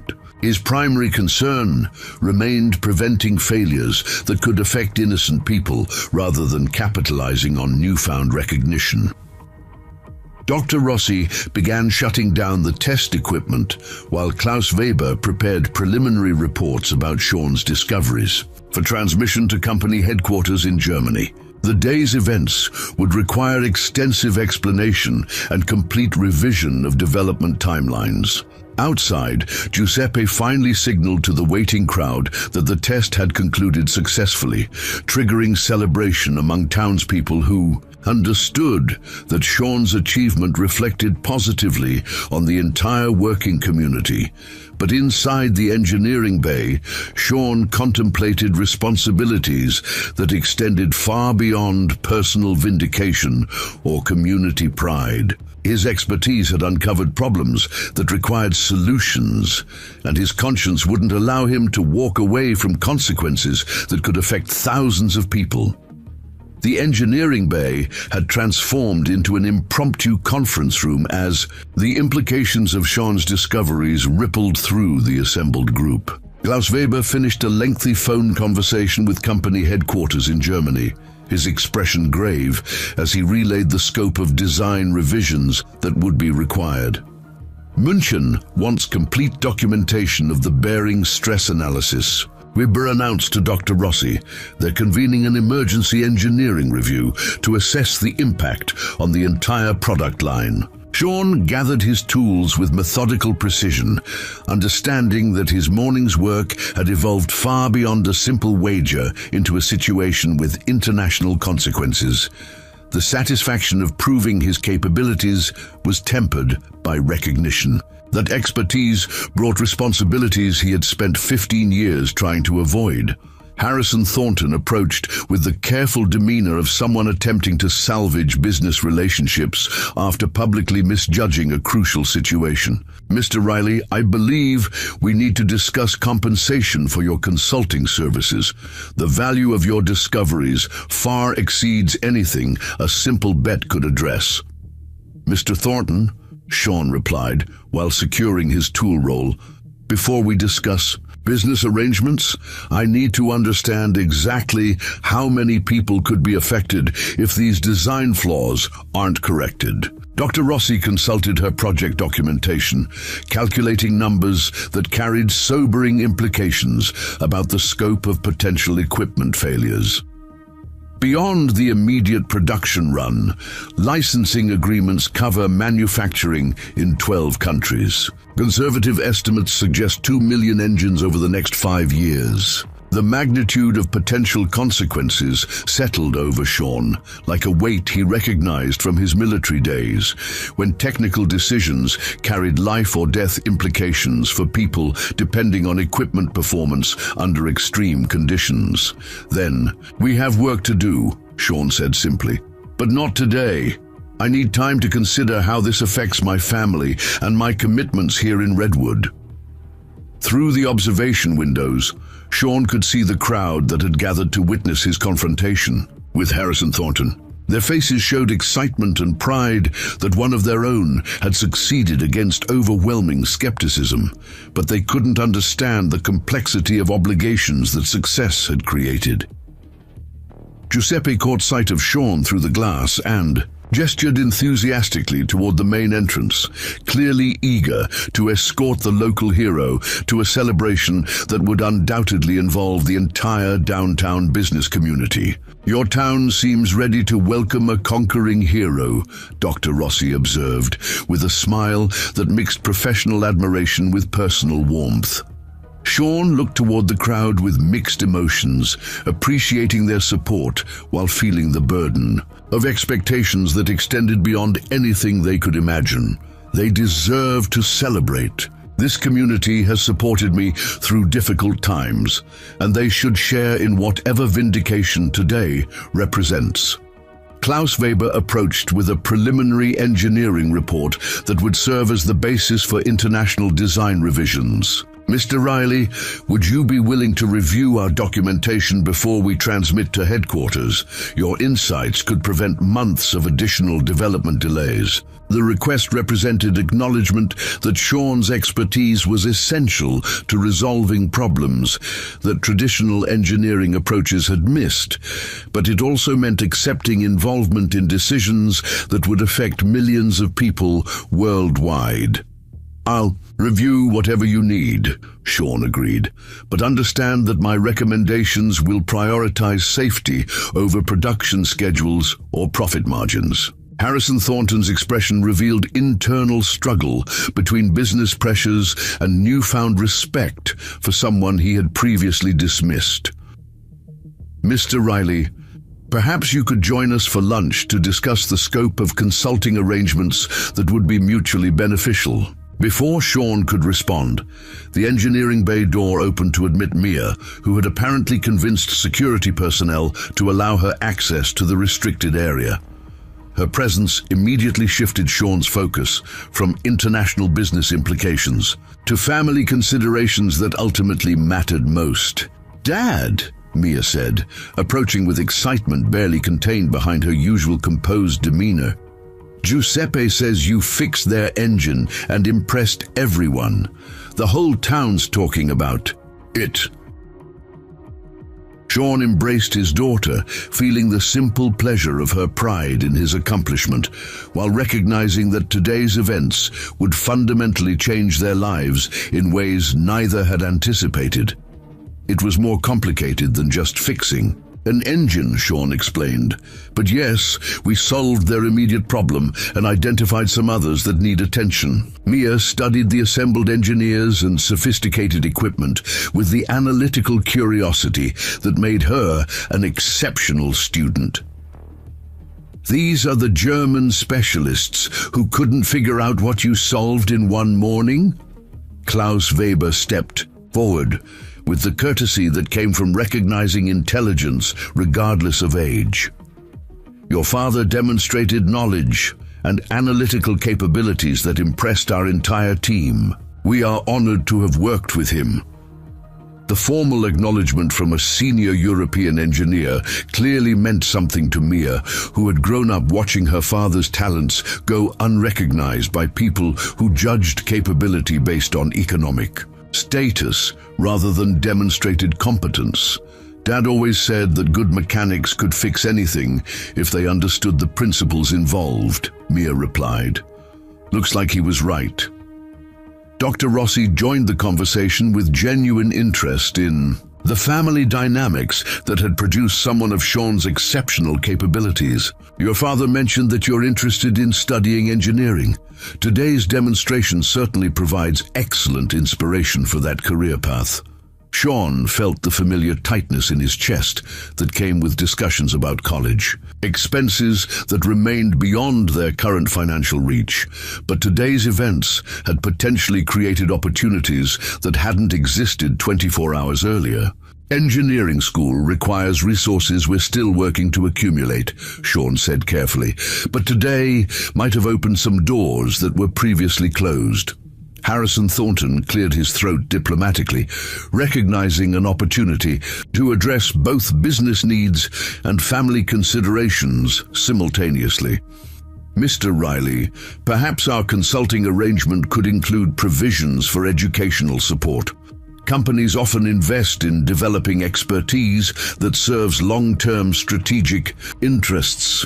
The offer represented everything Sean had hoped to provide for Mia's future, but accepting it would mean abandoning the simple life they had built in Redwood for complications that extended far beyond their small community. Outside the engineering bay, Giuseppe had organized an impromptu reception in the plant's lobby, complete with coffee and pastries from his diner. Word had spread that Sean's success involved more than simply winning a bet, though few people understood the full scope of implications. Chief Foster worked his way through the crowd toward the engineering bay, his expression mixing personal pride in Sean's achievement with professional concern about managing the public attention that success had generated. "Sean," Chief Foster called out as he approached. "Half the county's showing up to congratulate you. Giuseppe's got the whole diner crew setting up food in the lobby, and Ruby McKenna's already planning some kind of community celebration." The prospect of public recognition appealed to Sean far less than the quiet satisfaction of solving complex problems. But he understood that today's events had significance for the entire working community that extended beyond personal preferences. "Chief, I appreciate everyone's support, but this situation is more complicated than it appears," Sean replied. "There are business and safety implications that require careful consideration." Pastor Charles Bell appeared in the engineering bay doorway, having convinced security that pastoral care qualified as essential services during moments of community significance. "Sean, my friend," Pastor Bell announced warmly. The entire congregation is singing your praises. Today, you've proven that talent and determination can overcome any obstacle. The religious leader's presence reminded Sean that today's events carried symbolic meaning for people who had spent years being dismissed by employers and community leaders who confused economic status with personal worth. Pastor, I appreciate the kind words, but success brings responsibilities I'm still trying to understand, Sean replied diplomatically.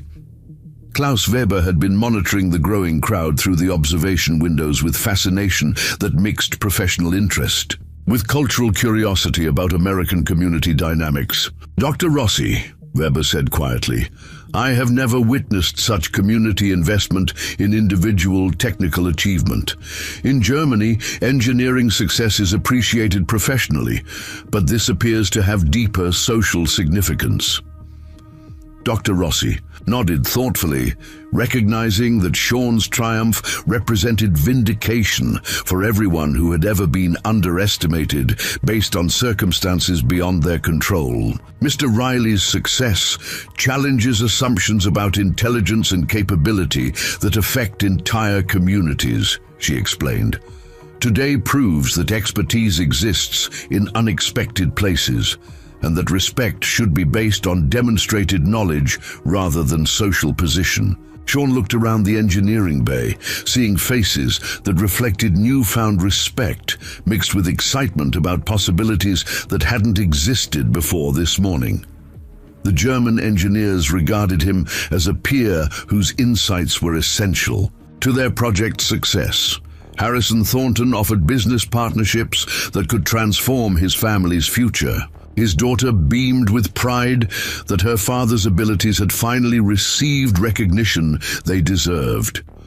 But beneath the satisfaction of vindication, Sean felt the weight of decisions that would determine not only his family's future, but potentially the safety of millions of people, depending on equipment that incorporated design flaws only he had identified. Mr. Thornton, Sean said finally, I need 48 hours to consider your consulting proposal and discuss it with my family.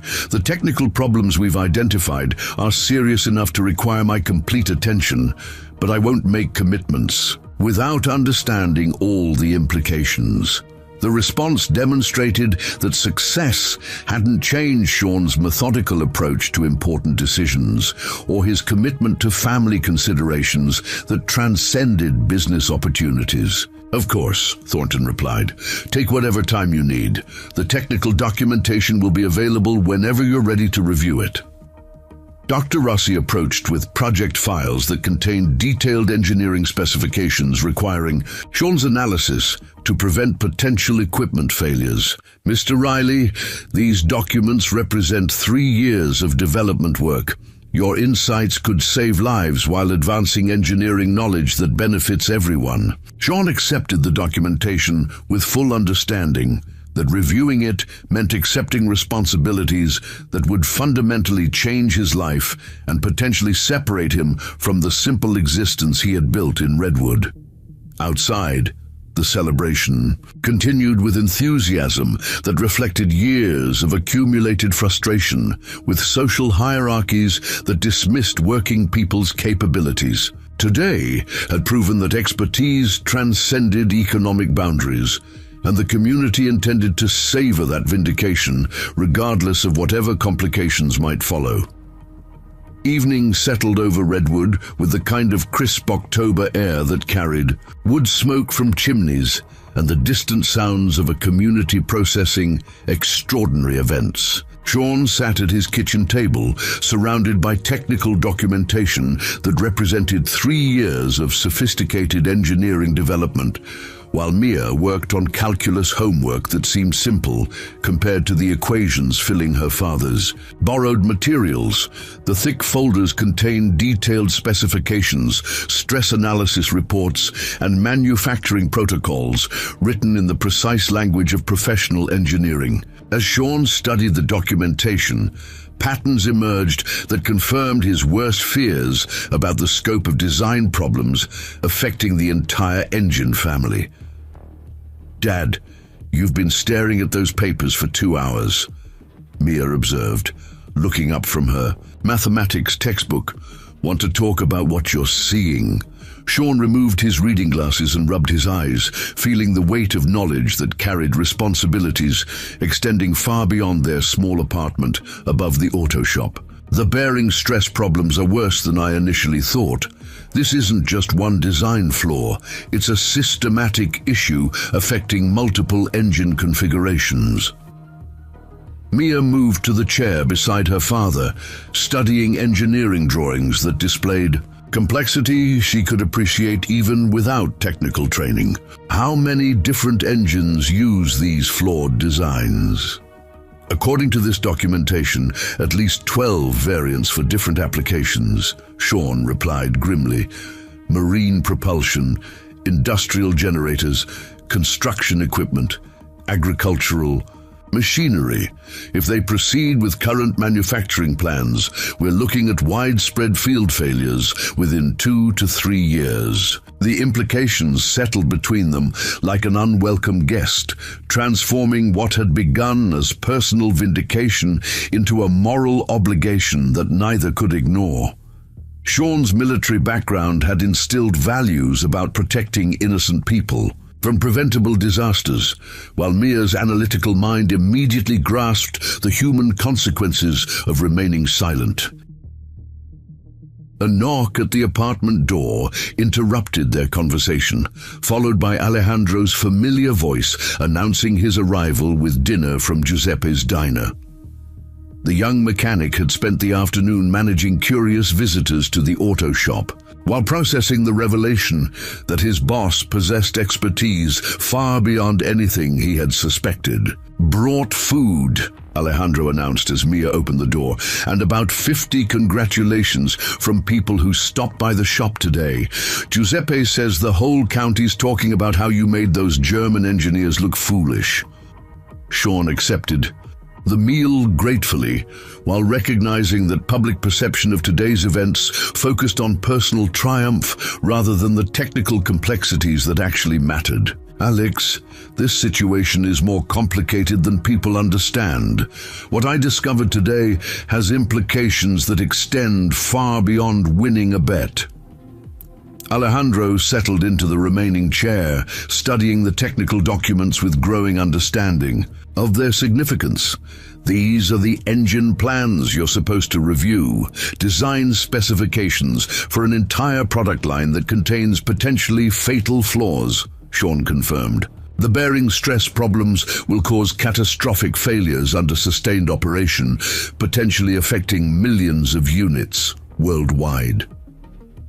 The young mechanic whistled softly, beginning to comprehend why Sean seemed more burdened than celebratory, despite his morning's triumph. So what happens now? Sean organized the documentation into logical categories, while considering options that ranged from walking away to accepting responsibilities that would fundamentally alter their lives. Harrison Thornton wants to hire me as a consulting engineer to fix the problems. Good salary, educational support for Mia, probably relocation to company headquarters. That sounds like everything you've wanted for our family, Mia said carefully, recognizing her father's conflicted emotions despite the apparent opportunity. It is, Sean admitted. But accepting means leaving Redwood, leaving people who've supported us through difficult times, and taking on responsibilities I've spent 15 years avoiding. Alejandro leaned forward with curiosity that had been building since Sean's revelations about his military background. Boss, what exactly did you do before you came here? Because fixing engines is one thing, but today you were talking about acoustic engineering and metallurgy like you designed this stuff yourself. The question touched on memories Sean rarely discussed, experiences from a life that seemed increasingly distant from his current circumstances. But today's events had begun breaking down barriers he had maintained between past expertise and present anonymity. I was a propulsion systems engineer for the Army Corps of Engineers, Sean said finally, specialized in power plant design for heavy equipment and mobile platforms. By the time I left, I was leading development teams for classified projects. I probably shouldn't remember. Mia studied her father's face with the intensity she brought to complex problems, seeing pain beneath the professional accomplishments he was describing. What made you leave all that? Sean looked toward the window overlooking Main Street, where lights from Giuseppe's diner illuminated townspeople still discussing the day's extraordinary events. The contrast between his former life of international responsibilities and current focus on community needs had shaped 15 years of deliberate choices about what truly mattered. Your mother was diagnosed with cancer during my final deployment, Sean explained quietly. Terminal, aggressive, requiring immediate treatment and constant care. I had to choose between career advancement and being present for the two people who mattered most. The revelation provided context for decisions that had shaped their entire lives, explaining Sean's fierce commitment to family priorities over professional opportunities. Alejandro began understanding why his boss approached every job with systematic precision, while maintaining emotional distance from broader implications. "So you gave up everything to take care of Mom?" Mia said, her voice carrying appreciation. For sacrifices she was only beginning to comprehend fully. "I gave up a career to gain what actually mattered," Sean corrected gently. "Those last 2 years with your mother were worth more than any professional achievement. After she died, I wanted to build a life focused on what we could control rather than global responsibilities I couldn't influence." The apartment fell quiet, except for distant sounds of evening activity in the downtown district. Sean's explanation had revealed the values and experiences that would ultimately guide his decision about Thornton's consulting offer, regardless of financial benefits or professional opportunities. Chief Foster's voice called from the stairway leading to their apartment, announcing his arrival with the respectful tone of someone who understood that today's events had created complexity requiring careful navigation. "Sean, you up there? Got a few minutes for some unofficial conversation?" Mia opened the door to admit the police chief, whose presence immediately shifted the atmosphere towards serious discussion about implications extending beyond family considerations. "Chief, come in," Sean offered, clearing technical documents to make room at the small table. "What's on your mind?"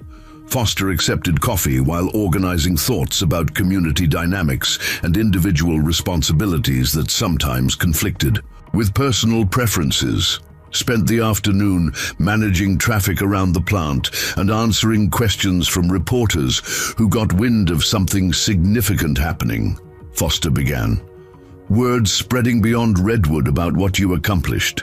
Today, Sean felt the familiar tension that came with unwanted attention, having deliberately chosen small-town anonymity over the visibility that accompanied expertise in his field.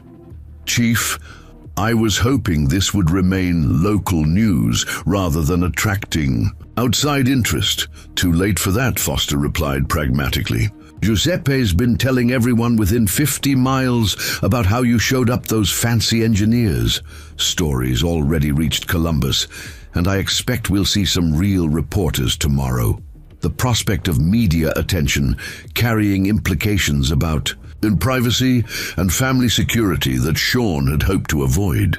His military background included classified work that required maintaining low profiles even years after leaving active duty. "There are reasons I prefer staying out of the spotlight," Sean said carefully. "Some of my previous work involved sensitive projects that are better left unexamined." Foster nodded with understanding that came from his own military experience, and knowledge of how certain careers created ongoing obligations about discretion and security. "Figured as much," Foster replied. "Man doesn't develop your kind of expertise fixing pickup trucks and lawnmowers. Question is, what do you need from me to manage whatever comes next?" The offer of support from local law enforcement reflected community bonds that had developed over years of quiet service and mutual respect, reminding Sean that leaving Redwood meant abandoning relationships that had sustained them through difficult periods. "Honestly, Chief, I'm not sure yet," Sean admitted. "The consulting offer from Thornton represents opportunities I can't provide for Mia any other way. But it also means accepting responsibilities I've spent 15 years trying to avoid." Alejandro had been listening with growing appreciation for the complexity of decisions his boss faced, understanding that today's triumph had created dilemmas rather than simple solutions.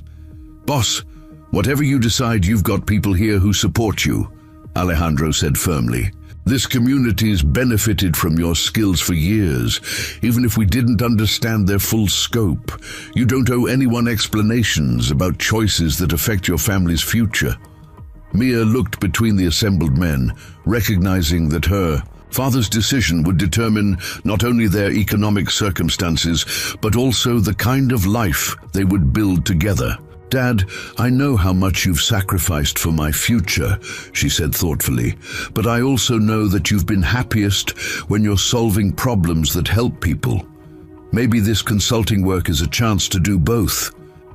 The observation demonstrated perceptiveness that reminded Sean painfully of her mother, who had possessed similar ability to see through complex situations to fundamental truths about values and priorities. "Mia's right about your motivation," Chief Foster added. 15 years I've watched you work, and you've never been able to walk away from people who needed help. Those German engineers need your expertise to prevent equipment failures that could hurt innocent people." Sean studied the technical documentation spread across his kitchen table, seeing not just engineering problems, but human consequences that his knowledge could prevent. The moral weight of expertise carried obligations that transcended personal preferences about privacy and simple living. Outside, Redwood settled into evening routines that had characterized their lives for 15 years, providing stability and community connections that big city consulting work would force them to abandon. But beneath the comfortable familiarity lay recognition that some opportunities carried responsibilities that couldn't be ignored regardless of personal cost. Sean gathered the technical files with deliberate precision, understanding that tomorrow would bring decisions that would fundamentally alter everything they had built together in their small Ohio town.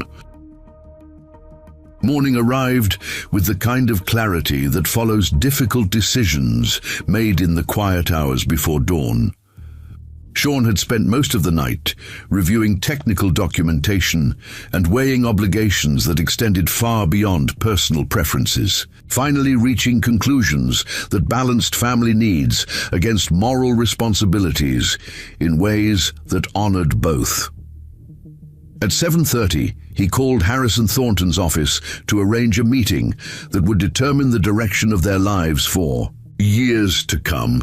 The plant owner's immediate availability suggested that Sean's decision carried implications for Thornton Manufacturing that went beyond simple consulting arrangements.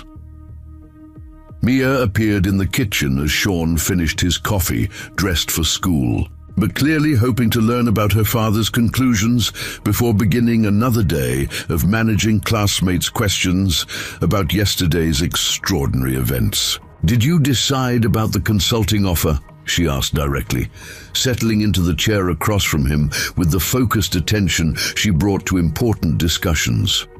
Sean studied his daughter's face, seeing intelligence and maturity that reminded him why every sacrifice had been worthwhile, while recognizing that his decision would fundamentally shape her future opportunities. "I'm going to accept a modified version of Thornton's proposal," Sean said carefully, "but with conditions that allow us to stay in Redwood while I work on solving the design problems." Mia's expression shifted through surprise, relief, and curiosity, as she processed implications that differed from the either-or choice she had anticipated. How does that work?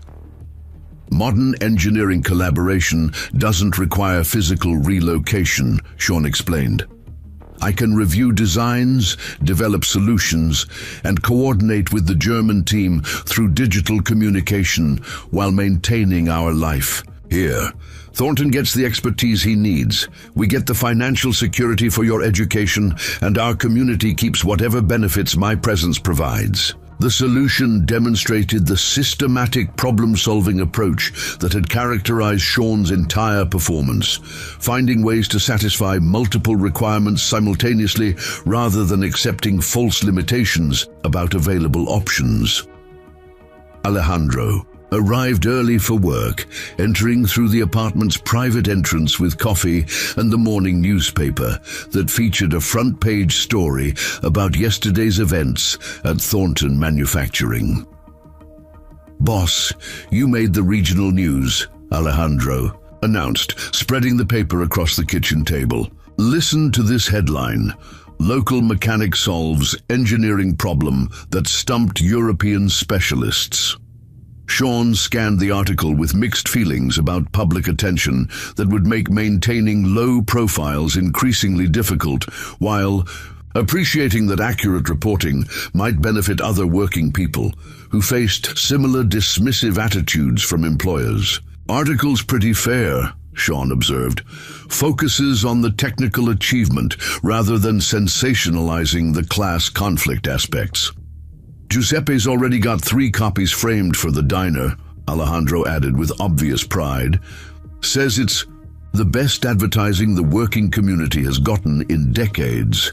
At 8:15, Sean walked to Thornton Manufacturing for the meeting that would finalize consulting arrangements while establishing precedents about respect and compensation for expertise regardless of its source. The morning felt different from yesterday's confrontational atmosphere, carrying recognition that mutual benefit required acknowledging capabilities rather than dismissing them.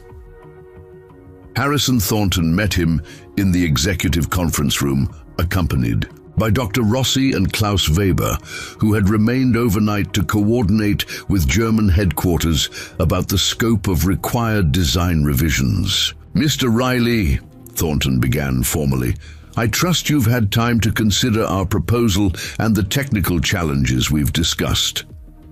Sean settled into the offered chair with the confidence that came from having thoroughly analyzed both engineering problems and business implications.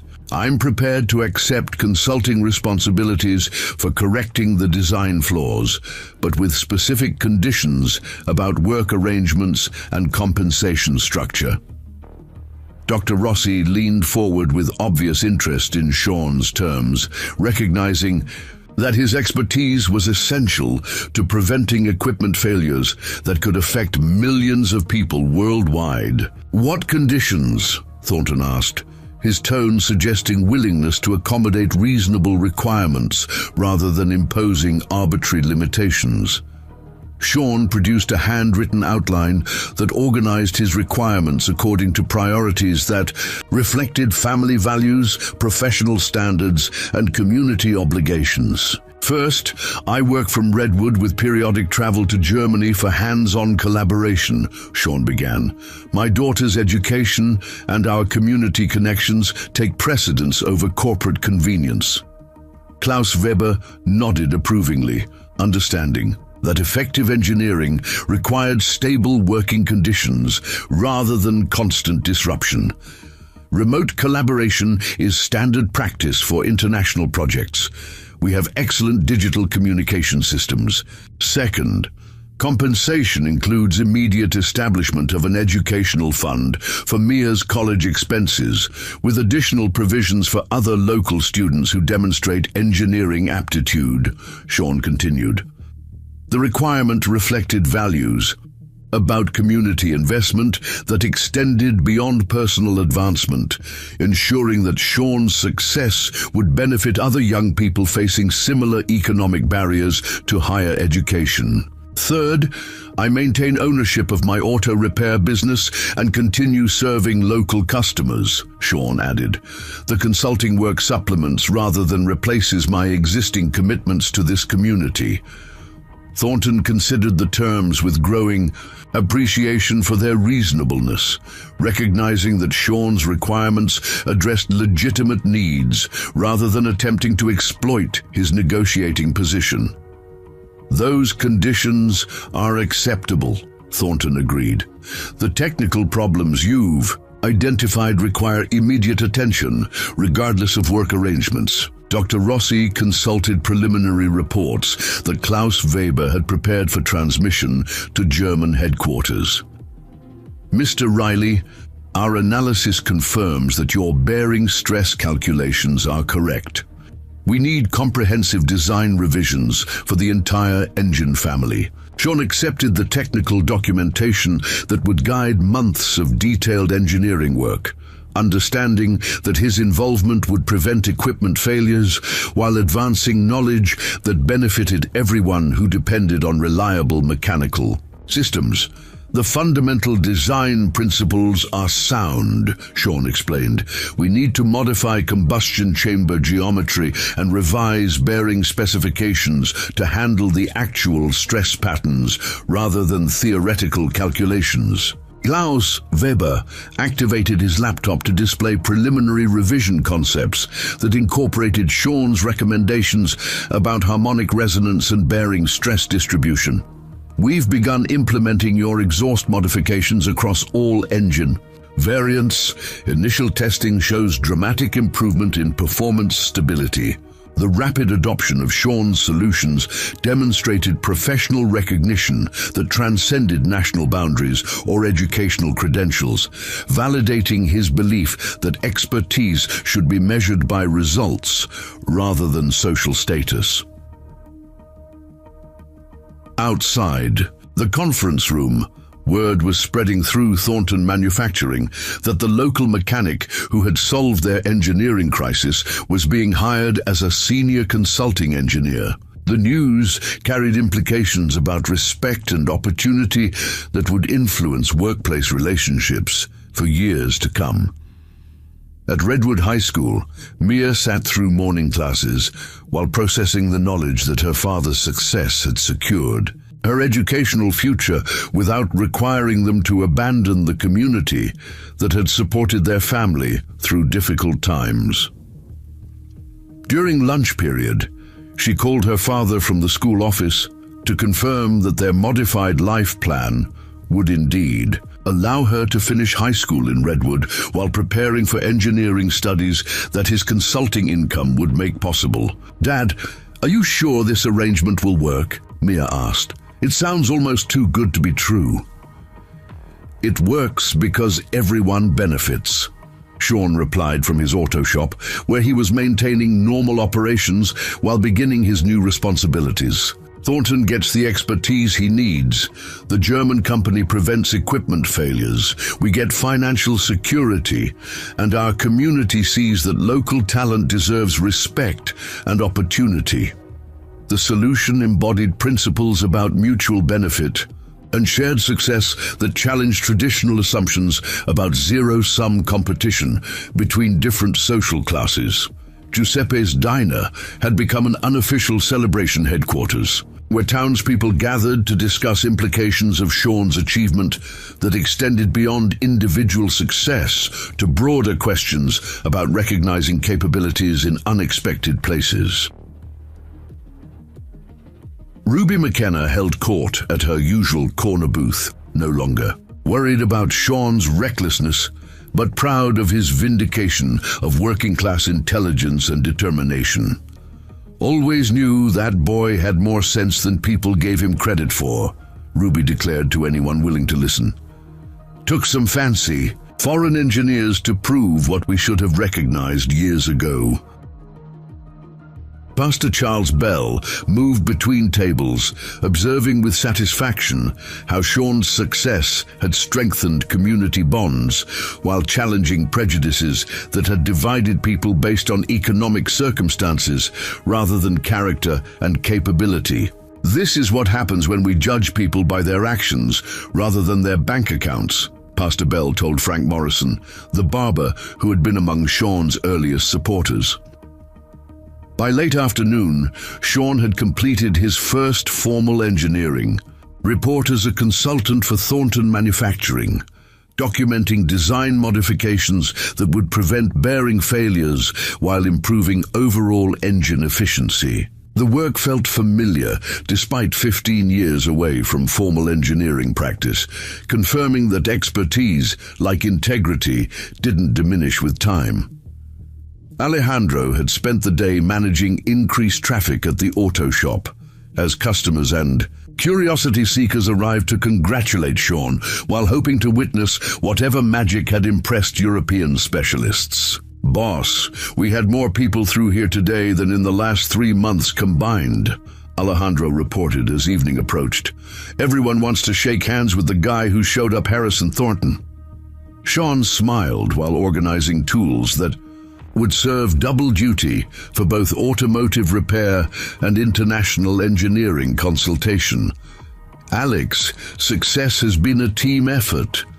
None of this would have happened without your support and the community's faith in our work." As darkness settled over Redwood, Sean stood outside his shop, looking toward the manufacturing plant, where lights indicated continued activity around projects that would benefit from his expertise while providing security for his family's future. 2. Bet he had accepted to defend his dignity had evolved into opportunities that honored both his capabilities and his values, proving that respect and success were possible without abandoning principles or community connections. Mia joined him on the sidewalk, carrying acceptance letters from engineering schools that had arrived in the day's mail, along with scholarship. Information that made her educational dreams achievable. "Dad, everything's going to be different now," she observed, studying the familiar downtown streets that would remain their home while her father's work extended across international boundaries. "Different circumstances, same values," Sean replied, putting his arm around his daughter's shoulders. "We'll use these opportunities to build something better while staying connected to the people and principles that brought us this far." The transformation had proven that expertise transcended social boundaries, that respect should be based on capability rather than economic status, and that the most profound changes often began with individuals willing to stand up for their dignity and the dignity of everyone around them.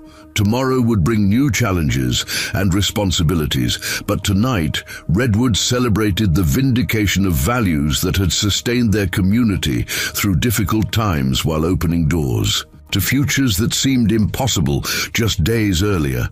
Sean had won far more than a simple bet. He had proven that worth couldn't be measured by bank accounts or job titles, that intelligence flourished in unexpected places, and that the courage to challenge assumptions could change everything for the better.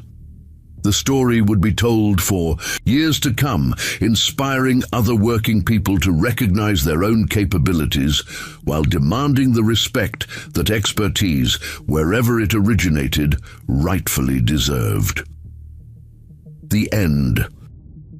Up next, 2 more incredible stories are waiting for you right on your screen. If you enjoyed this one, you won't want to miss this. Just click to watch. And don't forget to subscribe. It would mean a lot.